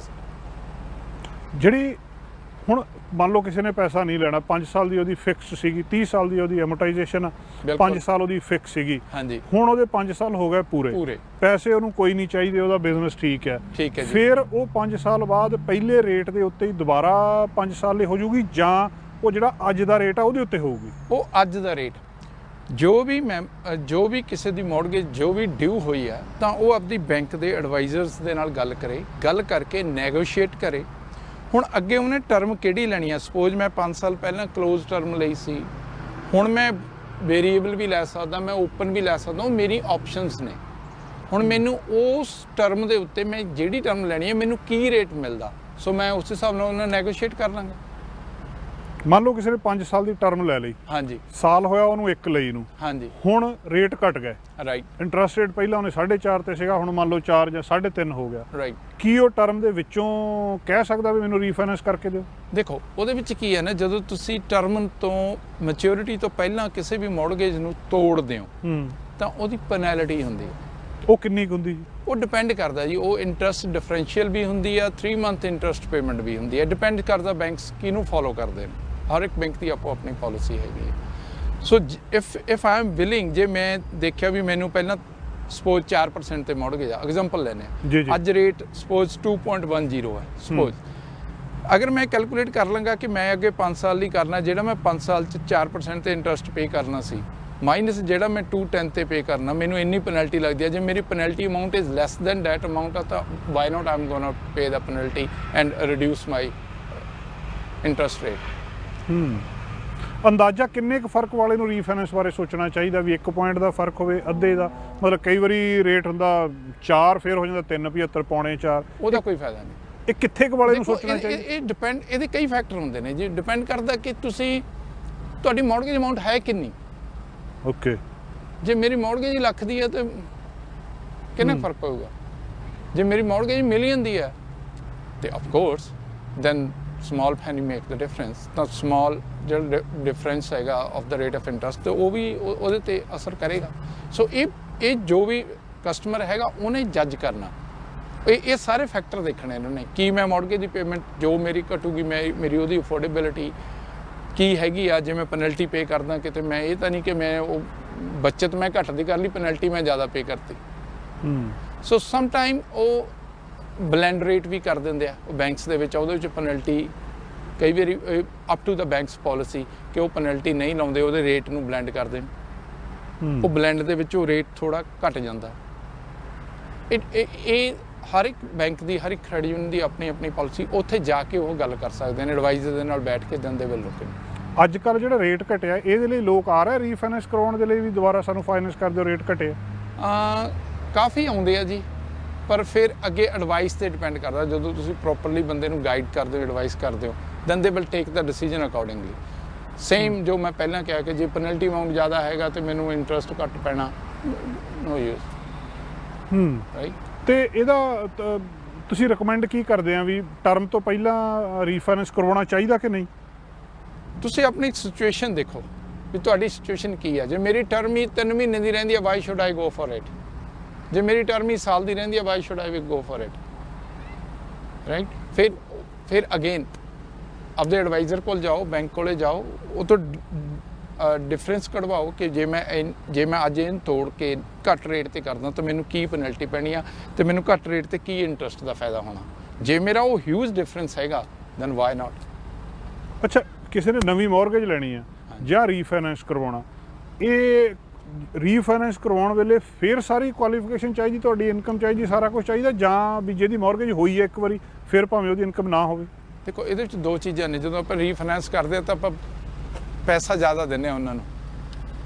ਤਾਂ ਆਪਾਂ ਜਿੰਨੀ ਉਹਦੀ ਮੌਰਗੇਜ ਸੀ, ਸਪੋਜ਼ ਜੇ ਲੱਖ ਦੀ ਮੌਰਗੇਜ ਸੀਗੀ ਤਾਂ ਉਹਨੂੰ ਰੀਫਾਈਨੈਂਸ ਕਰਕੇ ਅਸੀਂ 2 ਲੱਖ ਦੇ ਰਹੇ, ਤਾਂ ਉਹਨੂੰ ਕੁਆਲੀਫਾਈ ਕਰਨਾ ਪੈਣਾ ਫਿਰ ਐਜ਼ ਇਟ ਇਜ਼। ਉਹਨਾਂ ਨੂੰ ਆਪਾਂ ਨੂੰ ਕੁਆਲੀਫਾਈ ਕਰਨਾ ਪੈਣਾ ਸੇਮ ਪ੍ਰੋਸੀਜਰ ਦੇ ਨਾਲ ਐਜ਼ ਨਿਊ ਮੌਰਗੇਜ। ਜੇ ਇਨਕਮ ਦੇ ਨਾਲ ਉਹਨੂੰ ਕੁਆਲੀਫਾਈ ਕਰਨਾ ਪੈਣਾ, ਉਹਦੀ ਕਿੰਨੀ GDS TDS ਬਣਦੀ ਆ, ਉਸ ਹਿਸਾਬ ਦੇ ਨਾਲ ਉਹਨੂੰ ਸੇਮ ਹੈ। ਰੀਫਾਈਨੈਂਸ ਇਜ਼ ਜਸਟ ਲਾਈਕ ਦਾ, ਸਿਰਫ ਉਹਦੇ ਵਿੱਚ ਇੱਕ ਟੈਕਨੀਕਲ ਪਾਰਟ ਹੁੰਦਾ, ਜਿਹੜੀ ਲੀਗੈਲਿਟੀਜ਼ ਹੁੰਦੀ ਹੈ, ਜਿਹੜੀ ਪ੍ਰੋਪਰਟੀ ਤੇ ਚਾਰਜ ਪੈਂਦਾ, ਜਿਹੜਾ ਲਾਇਰ ਦੇ ਜਾ ਕੇ ਸਾਈਨ ਕਰਦੇ ਆਪਾਂ ਕਿ ਉਹ ਮੌਰਗੇਜ ਹੁੰਦੀ ਹੈ। ਜਿਵੇਂ ਆਪਾਂ ਇੰਡੀਆ 'ਚ ਕਹਿੰਦੇ ਇੰਤਕਾਲ ਹੋ ਗਿਆ ਪ੍ਰਾਪਰਟੀ ਤੇ, ਹੈ ਨਾ, ਉਹ ਜਦੋਂ ਬੈਂਕ ਦਾ ਨਾਂ ਚੜ੍ਹਦਾ, ਉਹ ਪਾਰਟ ਹੈ ਜਿਹੜਾ ਉਹ ਸਮ ਸਿਨੈਰੀਓ 'ਚ ਉੱਥੇ ਨਹੀਂ ਜਾਣਾ ਪੈਂਦਾ, ਬਟ ਇੰਟਰਨਲੀ ਤਾਂ ਤੁਹਾਨੂੰ ਸਾਰਾ ਕੁਝ ਸੇਮ ਕਰਨਾ ਪੈਂਦਾ। ਜੇ ਇਹ ਤਾਂ ਆ ਜੇ ਤੁਸੀਂ ਟਰਮ ਦੇ ਵਿੱਚੋਂ ਰੀਫਾਈਨੈਂਸ ਕਰਵਾਉਣੇ ਆ, ਜਾਂ ਤੁਹਾਡੀ ਜੇ 5 ਸਾਲ ਦੀ ਟਰਮ ਪੂਰੀ ਹੋ ਗਈ, ਫਿਰ ਜਦੋਂ ਬੈਂਕ ਨੇ ਤੁਹਾਨੂੰ ਦੁਬਾਰਾ ਮੌਰਗੇਜ ਦੇਣੀ ਆ, ਉਦੋਂ ਵੀ ਤੁਹਾਡੀ ਕੁਆਲੀਫਿਕੇਸ਼ਨ ਹੋਣੀ ਚਾਹੀਦੀ ਹੈ? ਯੈਸ, ਚਾਹੇ ਉਹ ਵਿੱਚੋਂ ਕਰਦੇ ਹੋ, ਚਾਹੇ ਤੁਸੀਂ ਟਰਮ ਤੋਂ ਬਾਅਦ 'ਚ ਕਰਦੇ ਹੋ। ਜੇ ਰੀਫਾਈਨਾਂਸ ਕਰਵਾ ਰਹੇ ਹੋ ਤੁਸੀਂ, ਤੇ ਤੁਸੀਂ ਐਕਸਟਰਾ ਪੈਸਾ ਲੈ ਰਹੇ ਹੋ, ਹੋਰ ਆਪਣੀ ਪ੍ਰਾਪਰਟੀ ਤੇ ਪੈਸਾ ਚੱਕ ਰਹੇ ਹੋ, it should B as per the normal new mortgage. ਉਹੀ ਸਾਰੀਆਂ ਚੀਜ਼ਾਂ, ਸੇਮ ਇਨਕਮ ਪ੍ਰੂਫ ਲੈਣਾ ਪੈਣਾ, ਸੇਮ ਅਪਰੇਜ਼ਲ ਕਰਵਾਉਣੀ ਪੈਣੀ ਹੈ, ਸਾਰਾ ਕੁਝ ਕਰਨਾ। ਮੰਨ ਲਓ ਪੈਸਾ ਨਹੀਂ, ਉਹ ਵਿੱਚੋਂ ਕੈਸ਼ ਆਊਟ ਨਹੀਂ ਕਰ ਰਿਹਾ, ਹਾਂ, ਫਿਰ ਕੋਈ ਜ਼ਰੂਰਤ ਨਹੀਂ, ਤੇ ਫਿਰ ਉਹਦੀ ਟਰਮ ਖਤਮ ਹੋ ਗਈ। ਉਹ ਟਰਮ ਖਤਮ ਹੋ ਗਈ ਤੇ ਉਹ ਬੈਂਕ ਦਾ ਨੈਗੋਸ਼ੀਏਟ ਕਰੂਗਾ ਵੀ ਮੈਂ ਹੁਣ, ਮੇਰੀ ਪਹਿਲਾਂ ਫਿਕਸ ਸੀ, ਮੈਂ ਹੁਣ ਓਪਨ 'ਚ ਜਾਣਾ, ਜਾਂ ਮੇਰੀ ਪਹਿਲਾਂ ਓਪਨ ਸੀ, ਮੈਂ ਹੁਣ ਫਿਕਸ ਦੇ ਵਿੱਚ ਜਾਣਾ। ਉਹ ਨੈਗੋਸ਼ੀਏਟ ਕਰਕੇ ਜੋ ਵੀ ਰੇਟ ਹੋਏਗਾ ਉਹ ਸਿਰਫ ਸਾਈਨ ਕਰਨੇ ਨੇ, ਦੈਟਸ ਆਲ। ਇੱਕ ਕ੍ਰੈਡਿਟ ਸਕੋਰ ਹੁੰਦਾ ਆ, ਹਾਂਜੀ, ਉਹ ਜੇ ਕ੍ਰੈਡਿਟ ਸਕੋਰ ਘੱਟ ਹੋਵੇ ਫਿਰ ਮੌਰਗੇਜ ਮਿਲਦੀ ਨਹੀਂ ਜਾਂ ਮਹਿੰਗੀ ਮਿਲਦੀ ਹੈ? ਦੇਖੋ, ਕੈਨੇਡਾ ਦੇ ਵਿੱਚ ਆਪਣੇ ਕ੍ਰੈਡਿਟ ਮੋਨੀਟਰਿੰਗ ਏਜੰਸੀਜ਼ ਨੇ ਜੀ, ਠੀਕ ਆ, ਜਿਵੇਂ ਇਕੁਇਫੈਕਸ ਹੈਗੀ ਆ, ਟਰਾਂਸ ਯੂਨੀਅਨ ਹੈਗੀ ਆ, ਉਹ ਬੰਦੇ ਦੀ ਸਾਰੀ ਡੈਟ ਪੇਇੰਗ, ਉਹਦੇ ਕੀ ਬਿਹੇਵੀਅਰ ਕੀ ਆ, ਉਸ ਹਿਸਾਬ ਦੇ ਨਾਲ ਉਹ ਕ੍ਰੈਡਿਟ ਸਕੋਰ ਇੱਕ ਦਿੰਦੇ ਨੇ। ਯੂਜ਼ਲੀ ਬੈਂਕਸ ਦਾ ਜਿਹੜਾ ਆਮ ਤੌਰ ਤੇ ਫਾਈਨੈਂਸ਼ੀਅਲ ਇੰਡਸਟਰੀ ਦੇ ਵਿੱਚ ਬੈਂਚਮਾਰਕ ਚੱਲਦਾ, ਉਹ 650 ਚੱਲਦਾ, ਕਿ 650 ਹੋਣਾ ਚਾਹੀਦਾ, ਵਿਚ ਇਜ਼ ਫੇਅਰਲੀ ਗੁੱਡ, ਉਹਨੂੰ ਗੁੱਡ ਕਿਹਾ ਜਾਂਦਾ। ਹਾਂ, ਜੇ ਕਿਸੇ ਦਾ, ਹੁਣ ਇਹ ਤਾਂ ਹੈ ਨਹੀਂ ਕਿ ਜੇ ਮੇਰਾ ਵੀਕਨ ਸਕੋਰ, ਕ੍ਰੈਡਿਟ ਸਕੋਰ ਘਟ ਗਿਆ, ਬਟ ਹਾਂ, ਜੇ ਮੇਰੇ ਕੋਲ ਪ੍ਰੋਪਰ ਜਸਟੀਫਿਕੇਸ਼ਨ ਹੈਗੀ ਆ ਕਿ ਇਸ ਕਰਕੇ ਘਟਿਆ, ਵਿਚ ਇਜ਼ ਬਿਯੋਂਡ ਮਾਈ ਕੰਟਰੋਲ, ਠੀਕ ਹੈ ਨਾ, ਤਾਂ ਫਿਰ ਉਹ ਜਸਟੀਫਿਕੇਸ਼ਨ ਦੇਖ ਕੇ ਕੋਈ ਵੀ ਫਾਈਨੈਂਸ਼ੀਅਲ ਇੰਸਟੀਟਿਊਸ਼ਨ ਜਾਂ ਬੈਂਕਸ ਨੇ ਜਿਹੜੀਆਂ ਉਹਨੂੰ ਮੌਰਗੇਜ ਦੇ ਸਕਦੀਆਂ। ਹਾਂ, ਇੰਨਾ ਜ਼ਰੂਰ ਹੈ ਕਿ ਜਦੋਂ ਰੇਟ ਨੈਗੋਸ਼ੀਏਟ ਕਰਨਾ ਤੁਹਾਡੇ ਕਿਸੇ ਵੀ ਫਾਈਨੈਂਸ਼ੀਅਲ ਇੰਸਟੀਟਿਊਸ਼ਨ ਨੇ ਤਾਂ ਤੁਹਾਡਾ ਜਿਹੜਾ ਕ੍ਰੈਡਿਟ ਸਕੋਰ ਹੈ that play a major role. ਜੇ ਤੁਹਾਡਾ ਕ੍ਰੈਡਿਟ ਸਕੋਰ ਚੰਗਾ ਹੈਗਾ then you get some good discount, ਘੱਟ ਰੇਟ, ਠੀਕ ਹੈ। ਜੇ ਤੁਹਾਡਾ ਕ੍ਰੈਡਿਟ ਸਕੋਰ ਮਾੜਾ ਹੈਗਾ then you may get some premium, ਤਾਂ ਤੁਹਾਨੂੰ ਜ਼ਿਆਦਾ ਰੇਟ ਦੇਣਾ ਪੈ ਸਕਦਾ। ਕਈ ਵਾਰੀ ਬੈਂਕ ਆਫ ਕੈਨੇਡਾ ਦਾ ਹੁਣ ਜਿਹੜਾ ਅੱਜ ਇੰਟਰਸਟ ਰੇਟ ਤਾਂ ਉਹ ਤਾਂ ਇੱਕ ਆ, ਫਿਕਸ ਹੋਊਗਾ ਕੋਈ ਵੀ ਜਿਹੜਾ ਹੋਊਗਾ। ਹਾਂਜੀ। ਪਰ ਜਦੋਂ ਕਿਸੇ ਬੰਦੇ ਨਾਲ ਗੱਲ ਕਰਦੇ ਉਹ ਕਹਿੰਦਾ ਮੈਨੂੰ ਤਾਂ ਇੰਨੇ ਤੇ ਮੌਰਗੇਜ ਮਿਲੀ ਆ, ਦੂਜਾ ਕਹਿੰਦਾ ਮੈਨੂੰ ਇੰਨੇ ਤੇ ਮਿਲੀ ਆ, ਉਹ ਸਾਰਿਆਂ ਨੂੰ ਜਿਹੜਾ ਵਿਆਜ ਆ ਉਹ ਵੱਖ-ਵੱਖ ਲੱਗਦਾ। ਦੇਖੋ ਇਹ ਅਗੇਨ ਨੈਗੋਸ਼ੀਏਸ਼ਨਸ, ਜਦੋਂ ਕੋਈ ਵੀ ਬੰਦਾ ਮੌਰਗੇਜ ਲੈਣ ਜਾਂਦਾ ਚਾਹੇ ਨਵਾਂ ਚਾਹੇ ਪੁਰਾਣਾ ਜੀ, ਫਿਰ ਉਹਦੇ ਸਾਰੇ ਫੈਕਟਰ ਆਉਂਦੇ ਨੇ ਕਿ ਇਹਦੀ ਇਨਕਮ ਕੀ ਆ, ਇਹ ਪ੍ਰੋਪਰ ਰੈਂਟ ਦਿਖਾਉਂਦਾ, ਇਹਦੀ ਬੀਕਨ ਸਕੋਰ ਕੀ ਆ, ਇਹਦੀ ਪੁਰਾਣਾ ਬੈਂਕ ਦੇ ਨਾਲ ਰਿਲੇਸ਼ਨ ਕੀ ਆ, ਸੇ ਉਹ ਫਿਰ ਉਹ ਸਾਰੇ ਫੈਕਟਰ ਕਾਊਂਟ ਹੋ ਕੇ ਉਹ ਇੱਕ ਰੇਟ ਤੇ ਪਹੁੰਚਿਆ ਜਾਂਦਾ, ਜਿਹੜਾ ਕਿ ਵੱਖਰੇ ਬੰਦਿਆਂ ਦਾ ਵੱਖਰਾ ਹੋ ਸਕਦਾ। ਵੱਖਰਾ ਹੋਏ, ਆਲਵੇਜ਼ ਵੱਖਰਾ ਹੋ, ਤੁਹਾਡਾ ਜ਼ਿਆਦਾ ਹੋ ਸਕਦਾ, ਮੇਰਾ ਘੱਟ ਹੋ ਸਕਦਾ, ਮੇਰਾ ਜ਼ਿਆਦਾ ਹੋ ਸਕਦਾ, ਤੁਹਾਡਾ ਘੱਟ ਹੋ ਸਕਦਾ। ਉਹ ਸਾਰੇ ਫੈਕਟਰ ਡਿਟਰਮਿਨ ਕਰਦੇ ਨੇ ਇੱਕ ਰੇਟ ਤੇ ਪਹੁੰਚਣ ਦੇ ਲਈ। ਜੇ ਮੈਂ ਇੱਕ ਪਰਸਨ ਆ ਤੇ ਮੇਰੇ ਸਾਰੇ ਫੈਕਟਰ ਕੰਟਰੋਲਡ ਆ, ਇੱਕੋ ਹੀ ਫੈਕਟਰ ਆ, ਰਾਈਟ, ਮੈਂ ਵੱਖ-ਵੱਖ ਬੈਂਕਾਂ ਕੋਲ ਜਾਂ ਕਿਸੇ ਕ੍ਰੈਡਿਟ ਯੂਨੀਅਨ ਕੋਲ ਚਲੇ ਜਾਣਾ, ਮੈਨੂੰ ਉੱਥੋਂ ਰੇਟ ਸੇਮ ਹੀ ਮਿਲੂਗਾ ਕਿ ਉਹਨਾਂ ਬੈਂਕਾਂ ਦਾ ਵੀ ਵੱਖਰਾ ਹੋ ਸਕਦਾ? ਉੱਥੇ ਵੀ ਵੱਖਰਾ, ਉੱਥੇ ਫਿਰ ਅੱਗੇ ਨੈਗੋਸ਼ੀਏਸ਼ਨ ਹੋਣੀ ਆ। ਤਾਂ ਤੁਸੀਂ ਬੈਂਕ A ਹੈ, ਬੈਂਕ B ਹੈ, ਬੈਂਕ C ਆ। ਹੁਣ ਬੈਂਕ A ਦੇ ਨਾਲ ਤੁਹਾਡੀ ਫੁੱਲ ਰਿਲੇਸ਼ਨਸ਼ਿਪ ਹੈ, ਤੁਹਾਡਾ ਚੈਕਿੰਗ ਅਕਾਊਂਟ ਵੀ ਉੱਥੇ ਹੈ, ਤੁਹਾਡੀ RRSP ਵੀ ਉੱਥੇ ਹੈ, ਤੁਹਾਡੀ ਮੌਰਗੇਜ ਵੀ ਉੱਥੇ ਹੈ, ਠੀਕ ਹੈ। ਤੁਹਾਡਾ ਵੀਕਨ ਸਕੋਰ ਠੀਕ ਆ, ਤੁਹਾਡੀ ਇਨਕਮ ਠੀਕ ਹੈ। ਹੁਣ ਜਿਹੜਾ ਰਿਲੇਸ਼ਨਸ਼ਿਪ ਦਾ ਫੈਕਟਰ ਹੈਗਾ ਉਹ ਨੈਗੋਸ਼ੀਏਸ਼ਨ 'ਚ ਆਉਂਦਾ। ਫਿਰ ਉੱਥੇ ਫਿਰ ਕੋਈ ਵੀ ਬੈਂਕ, ਕੋਈ ਵੀ ਕ੍ਰੈਡਿਟ ਯੂਨੀਅਨ ਇਹ ਨਹੀਂ ਚਾਹੂਗੀ ਕਿ ਮੇਰਾ ਕਸਟਮਰ ਕਿਤੇ ਹੋਰ ਜਾਵੇ। ਦੇ treat you on the basis of the relationship. So relationship ਦੇ ਨਾਲ ਫਿਰ ਗੱਡੀ ਚੱਲਦੀ ਆ। ਦੂਜੀ ਜਗ੍ਹਾ ਤੇ ਤੁਸੀਂ ਨਵੇਂ ਹੋ, ਤੁਸੀਂ ਨਵਾਂ ਰਿਲੇਸ਼ਨਸ਼ਿਪ ਐਸਟੈਬਲਿਸ਼ ਕਰਨਾ। ਹੋ ਸਕਦਾ ਤੁਹਾਨੂੰ ਜਿਹੜਾ ਤੁਹਾਡਾ ਐਗਜ਼ਿਸਟਿੰਗ ਬੈਂਕ ਹੈ ਉਹ ਤੁਹਾਨੂੰ ਜ਼ਿਆਦਾ ਡਿਸਕਾਊਂਟ ਦੇਵੇ, ਤੁਹਾਨੂੰ ਜ਼ਿਆਦਾ ਫੇਵਰ ਦੇਵੇ, ਤੁਹਾਨੂੰ ਜ਼ਿਆਦਾ ਫੈਸਿਲਿਟੀਜ਼ ਦੇਵੇ। ਬੈਂਕ ਤੇ ਕ੍ਰੈਡਿਟ ਯੂਨੀਅਨ 'ਚ ਵੱਡਾ ਫਰਕ ਕੀ ਹੈ? ਜਿਹੜੀ ਕ੍ਰੈਡਿਟ ਯੂਨੀਅਨ ਨੇ ਮੈਂਬਰ ਓਨਡ ਹੁੰਦੀਆਂ ਨੇ ਜੀ। ਕ੍ਰੈਡਿਟ ਯੂਨੀਅਨਸ ਦੇ ਜਿਹੜੇ ਕਸਟਮਰ ਹੁੰਦੇ ਨੇ, ਕ੍ਰੈਡਿਟ ਯੂਨੀਅਨ ਦੇ ਮੈਂਬਰ ਹੁੰਦੇ ਨੇ, ਬੈਂਕਸ ਦੇ ਕਸਟਮਰ ਹੁੰਦੇ ਨੇ। ਹੁਣ ਤੁਸੀਂ ਕ੍ਰੈਡਿਟ ਯੂਨੀਅਨ ਦੇ ਸਪੋਜ਼ ਤੁਹਾਡਾ ਅਕਾਊਂਟ ਕਿਸੇ ਵੀ ABC ਕ੍ਰੈਡਿਟ ਯੂਨੀਅਨ ਦੇ ਵਿੱਚ ਹੈਗਾ, ਤੁਸੀਂ ਉਹਦੇ ਓਨਰ ਹੋ। ਅੱਛਾ ਜੀ। ਤੁਸੀਂ ਉਸ ਕ੍ਰੈਡਿਟ ਯੂਨੀਅਨ ਦੇ ਵਿੱਚ ਸ਼ੇਅਰ ਬਾਏ ਕਰਦੇ ਹੋ, ਠੀਕ ਹੈ। ਤੁਸੀਂ ਉਹਦੇ ਮੈਂਬਰ ਹੋ, ਮੈਂਬਰ ਓਨਡ ਕ੍ਰੈਡਿਟ ਯੂਨੀਅਨ ਦੇ। ਬੈਂਕਸ ਦੇ ਵਿੱਚ ਤੁਸੀਂ ਉਹਦੇ ਕਸਟਮਰ ਹੋ, ਤੁਹਾਨੂੰ ਨਹੀਂ ਪਤਾ ਕੌਣ ਡਾਇਰੈਕਟਰ ਨੇ, ਕੌਣ ਕੀ ਨੇ। ਕ੍ਰੈਡਿਟ ਯੂਨੀਅਨ ਦੇ ਵਿੱਚ ਤੁਸੀਂ ਜਿਹੜੀ ਵੀ ਗਵਰਨਿੰਗ ਬਾਡੀ ਉਹਦੀ ਬੋਰਡ ਆਫ ਡਾਇਰੈਕਟਰ ਹੈਗਾ ਤੁਸੀਂ ਚੁਣਦੇ ਹੋ, ਤੁਹਾਡੇ ਕੋਲੇ VOTING ਦਾ ਅਧਿਕਾਰ ਹੁੰਦਾ। ਕਸਟਮਰ ਦੂਜੇ ਪਾਸੇ ਬੈਂਕਸ ਦੇ ਵਿੱਚ ਉਹਨਾਂ ਕੋਲੇ VOTING ਦਾ ਅਧਿਕਾਰ ਨਹੀਂ ਹੁੰਦਾ। ਬੰਦੇ ਨੇ ਮੌਰਗੇਜ ਲੈਣੀ ਹੈ, ਉਹਨੂੰ ਕ੍ਰੈਡਿਟ ਯੂਨੀਅਨ ਤੋਂ ਸੌਖੀ ਮਿਲੂਗੀ ਕਿ ਬੈਂਕ ਤੋਂ? ਓਕੇ, ਜੇ ਆਪਾਂ ਪ੍ਰੈਜ਼ੈਂਟ ਸਿਨੈਰੀਓ ਲਾ ਕੇ ਚੱਲੀਏ ਜੀ, ਹੁਣ ਨਵੀਂ ਮੌਰਗੇਜ ਲੈਣੀ ਹੈ, ਕਿਸੇ ਨੇ ਵੀ ਨਵੀਂ ਮੌਰਗੇਜ ਲੈਣੀ ਹੈ, ਜਦੋਂ ਉਹਨੇ ਬੈਂਕਸ ਕੋਲੇ ਜਾਣਾ ਤਾਂ ਉਹਨੂੰ ਸਟ੍ਰੈਸ ਟੈਸਟ ਦੇ ਨਾਲ ਕੁਆਲੀਫਾਈ ਕਰਨਾ ਪੈਣਾ, ਜੀ, which is right now 4.79। Credit union ਨੇ ਜੋ ਰੇਟ ਲਾਉਣਾ ਜੀ, ਉਹਦੇ ਤੇ ਕੁਆਲੀਫਾਈ ਕਰਨਾ। ਸਪੋਜ਼ ਅੱਜ ਦਾ ਕ੍ਰੈਡਿਟ ਯੂਨੀਅਨ ਦਾ ਰੇਟ 2.89 ਹੈ, ਸਪੋਜ਼ ਐਗਜ਼ਾਮਪਲ ਲੈਣੇ, ਤਾਂ ਉਹਨਾਂ ਨੇ $1,00,000 ਦੀ 2.89 ਤੇ ਇੰਸਟਾਲਮੈਂਟ ਬਣਾ ਕੇ with respect to the income GDS calculate ਕਰਨਾ। ਬੈਂਕ ਨੇ 4.79 ਤੇ ਉਹਦੀ ਕਿਸ਼ਤ ਬਣਾ ਕੇ ਉਹਨੂੰ ਉਹਦੀ ਇਨਕਮ ਦੇ ਨਾਲ GDS ਕੁਆਲੀਫਾਈ ਕਰਨਾ। ਸੋ 2.89 ਤੇ ਘੱਟ ਬਣੂਗੀ ਤਾਂ ਓਬਵੀਅਸਲੀ ਉਹਨਾਂ ਨੂੰ ਫਾਇਦਾ। ਤੇ ਜਿਹੜਾ ਇੱਕ ਮੌਰਗੇਜ ਬ੍ਰੋਕਰ ਹੁੰਦੇ ਆ, ਹਾਂਜੀ, ਇਹਨਾਂ ਕੋਲੇ ਜਾਣਾ ਚਾਹੀਦਾ? ਇਹ ਮਹਿੰਗੇ ਹੁੰਦੇ ਆ ਜਾਂ ਡਾਇਰੈਕਟ ਬੈਂਕ ਕੋਲ ਜਾਣਾ ਚਾਹੀਦਾ? ਕੋਈ ਫਰਕ ਹੈ? ਦੇਖੋ ਕੋਈ ਫਰਕ ਨਹੀਂ। ਉਹ ਇੱਕ ਪ੍ਰਾਈਵੇਟ ਚੈਨਲ ਹੈਗਾ, ਮੌਰਗੇਜ ਬ੍ਰੋਕਰਸ ਹੈਗੇ ਨੇ, ਉਹਨਾਂ ਨੂੰ ਇੱਕ ਪੋਰਟਲ ਦਿੱਤਾ ਹੋਇਆ, ਉਹਨਾਂ ਨੇ ਮੈਂਬਰ ਉਹਨਾਂ ਕੋਲੇ ਆਉਂਦੇ ਆ, ਕਸਟਮਰ ਉਹਨਾਂ ਕੋਲੇ ਆਉਂਦੇ ਆ, ਅਪਲਾਈ ਕਰਦੇ ਆ, ਤੇ ਪੋਰਟਲ ਤੋਂ ਫਿਰ ਜਿੰਨੇ ਵੀ ਫਾਈਨੈਂਸ਼ੀਅਲ ਇੰਸਟੀਟਿਊਸ਼ਨ ਬੈਠੇ ਆ ਉਹ ਜਿਹਨੂੰ ਫਿੱਟ ਲੱਗਦੀ ਆ ਮੌਰਗੇਜ ਉਹਨੂੰ ਚੱਕ ਲੈਂਦਾ, ਉਹਨੂੰ ਰੀਫਾਈਨਾਂਸ ਕਰ ਦਿੰਦਾ, ਉਹਨੂੰ ਫਾਈਨਾਂਸ ਕਰ ਦਿੰਦਾ। ਐਜ਼ ਸੱਚ ਨੋ ਡਿਫਰੈਂਸ, ਕਿਉਂਕਿ ਅਲਟੀਮੇਟਲੀ ਜਿਹੜੇ ਬ੍ਰੋਕਰਸ ਨੇ ਉਹਨਾਂ ਨੂੰ ਉਸ ਫਾਈਨੈਂਸ਼ੀਅਲ ਇੰਸਟੀਟਿਊਸ਼ਨ ਨੇ ਪੇ ਕਰਨਾ, ਕਸਟਮਰ ਨੇ ਨਹੀਂ ਪੇ ਕਰਨਾ, ਉਹ ਫਾਈਨੈਂਸ਼ੀਅਲ ਇੰਸਟੀਟਿਊਸ਼ਨ ਨੇ ਪੇ ਕਰਨਾ। ਸੋ ਦੈਨ ਉਹ ਆਪਣੇ ਹਿਸਾਬ ਦੇ ਨਾਲ ਉਹਨਾਂ ਦੇ ਪ੍ਰੋਡਕਟਸ ਬਣਾਏ ਹੁੰਦੇ ਨੇ ਕਿ ਜੇ ਇਹ ਮੌਰਗੇਜ ਬ੍ਰੋਕਰ ਹੈ ਜੀ, ਇਹਨੇ ਅੱਜ ਸਪੋਜ਼ ਹਾਈ ਰੇਟ ਤੇ ਕੀਤੀ ਆ ਤਾਂ ਉਹਦਾ ਪੇ ਆਊਟ ਜ਼ਿਆਦਾ ਹੁੰਦਾ, ਜੇ ਉਹਨੇ ਘੱਟ ਰੇਟ ਤੇ ਕੀਤਾ ਤਾਂ ਉਹਦਾ ਪੇ ਆਊਟ ਘੱਟ ਹੁੰਦਾ। ਉਹ ਉਹਨਾਂ ਦਾ ਇੰਟਰਨਲ ਪੇਰੋਲ ਦਾ ਸਿਸਟਮ, ਪੇਮੈਂਟ ਦਾ ਸਿਸਟਮ ਹੁੰਦਾ ਜੋ ਵੀ ਕਮਿਸ਼ਨ ਪੇ ਕਰਦੇ। ਬਾਕੀ ਕਸਟਮਰ ਨੂੰ ਐਸ ਸੱਚ ਕੋਈ ਉਹ ਨਹੀਂ ਹੈਗਾ, ਕੋਈ ਹਾਂ। ਐਡਵਾਂਟੇਜ ਕੀ ਹੈ? ਐਡਵਾਂਟੇਜ ਇਹ ਹੈਗਾ ਕਿ ਤੁਸੀਂ ਮੌਰਗੇਜ ਬ੍ਰੋਕਰ, ਮੈਂ ਮੌਰਗੇਜ ਬ੍ਰੋਕਰ ਹਾਂ, ਤੁਸੀਂ ਸਪੋਜ਼ ਮੇਰੇ ਕੋਲੇ ਆ ਗਏ, ਹਾਂਜੀ, ਮੈਂ ਤੁਹਾਨੂੰ ਮੌਰਗੇਜ ਰਿਲੇਟਡ ਹੀ ਚੀਜ਼ ਦੱਸੂਗਾ, ਠੀਕ ਹੈ। ਤੇਰੀ ਮੌਰਗੇਜ ਆ, ਮੌਰਗੇਜ ਨਾਲ ਰਿਲੇਟਡ ਹੀ ਤੁਹਾਡੇ ਨਾਲ ਗੱਲਬਾਤ ਕਰਾਂਗਾ। ਵਿਜ਼ਾ ਵਿਜ਼ ਤੁਸੀਂ ਅਗਰ ਐਜ਼ ਮੈਂ ਇੱਕ ਬੈਂਕ ਦਾ ਫਾਈਨੈਂਸ਼ੀਅਲ ਸਰਵਿਸ ਮੈਨੇਜਰ ਹਾਂ ਜਾਂ ਫਾਈਨੈਂਸ਼ੀਅਲ ਸਰਵਿਸ ਐਡਵਾਈਜ਼ਰ ਹਾਂ ਜਾਂ ਸੀਨੀਅਰ ਐਡਵਾਈਜ਼ਰ ਹਾਂ, ਕੁਝ ਵੀ ਹਾਂ, ਤੁਸੀਂ ਮੇਰੇ ਕੋਲ ਆਓਗੇ ਤਾਂ ਮੈਂ ਤੁਹਾਨੂੰ ਹੋਰ ਬਾਕੀ ਚੀਜ਼ਾਂ ਤੇ ਵੀ ਰਾਏ ਦੇ ਸਕਦਾ, ਉਹ ਨਹੀਂ ਦੇ ਸਕਦਾ। ਮੈਂ ਤੁਹਾਨੂੰ checking account, saving account, mutual fund, ਜਿੰਨੇ ਹੋਰ ਸਿਸਟਮਸ ਨੇ ਉਹਨਾਂ ਵਾਲੇ, ਕ੍ਰੈਡਿਟ ਕਾਰਡ, ਉਹਨਾਂ ਬਾਰੇ ਦੱਸ ਸਕਦਾ।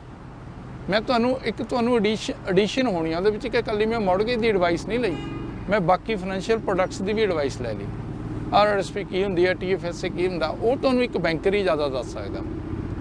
ਮੌਰਗੇਜ ਬ੍ਰੋਕਰ ਦਾ ਇੱਕ ਦਾਇਰਾ ਸੀਮਤ ਆ, ਉਹਨੇ ਮੌਰਗੇਜ ਨਾਲ ਰਿਲੇਟਡ ਗੱਲ ਕਰਨੀ। ਮੌਰਗੇਜ ਬ੍ਰੋਕਰ ਦਾ ਇਹ ਕਹਿਣਾ ਆ, ਉਹ ਕਹਿੰਦੇ ਵੀ ਸਾਡੇ ਕੋਲੇ ਤੁਸੀਂ ਇੱਕ ਬੈਂਕ 'ਚ ਜਾਓਗੇ ਜਾਂ ਕ੍ਰੈਡਿਟ ਯੂਨੀਅਨ ਕੋਲੇ, ਅਸੀਂ 15 ਬੈਂਕਾਂ ਤੇ ਕ੍ਰੈਡਿਟ ਯੂਨੀਅਨ ਨਾਲ ਡੀਲ ਕਰਦੇ ਹਾਂ, ਅਸੀਂ ਤੁਹਾਨੂੰ ਬੈਟਰ ਜਾਂ ਕਿਤੇ ਵੀ ਤੁਹਾਡਾ ਜਿਹੜੀ ਫਾਈਨੈਂਸ ਕਰਵਾ ਸਕਦੇ। ਇਹ ਗੱਲ ਠੀਕ ਹੁੰਦੀ ਹੈ? ਹਾਂ, ਕਿਉਂਕਿ ਉਹਨਾਂ ਕੋਲ ਪੋਰਟਲ ਹੁੰਦਾ, ਉਹਨਾਂ ਨੇ ਐਪਲੀਕੇਸ਼ਨ ਆਈ, ਉਹਨਾਂ ਨੇ ਸਿਸਟਮ ਦੇ ਵਿੱਚ ਪਾ ਦਿੱਤੀ, ਉਹ ਸਿਸਟਮ ਅੱਗੇ ਕਿੰਨੀ ਫਾਈਨੈਂਸ਼ੀਅਲ ਇੰਸਟੀਟਿਊਸ਼ਨ ਨੇ ਜਿਨ੍ਹਾਂ ਨੂੰ ਐਕਸੈਸ ਹੁੰਦਾ ਉਹਦਾ, ਉਹ ਜਿਹੜੇ ਨੇ ਵੀ ਚੱਕ ਲਈ ਉਹਨੂੰ ਮੌਰਗੇਜ ਦੇ ਦੇਣੀ।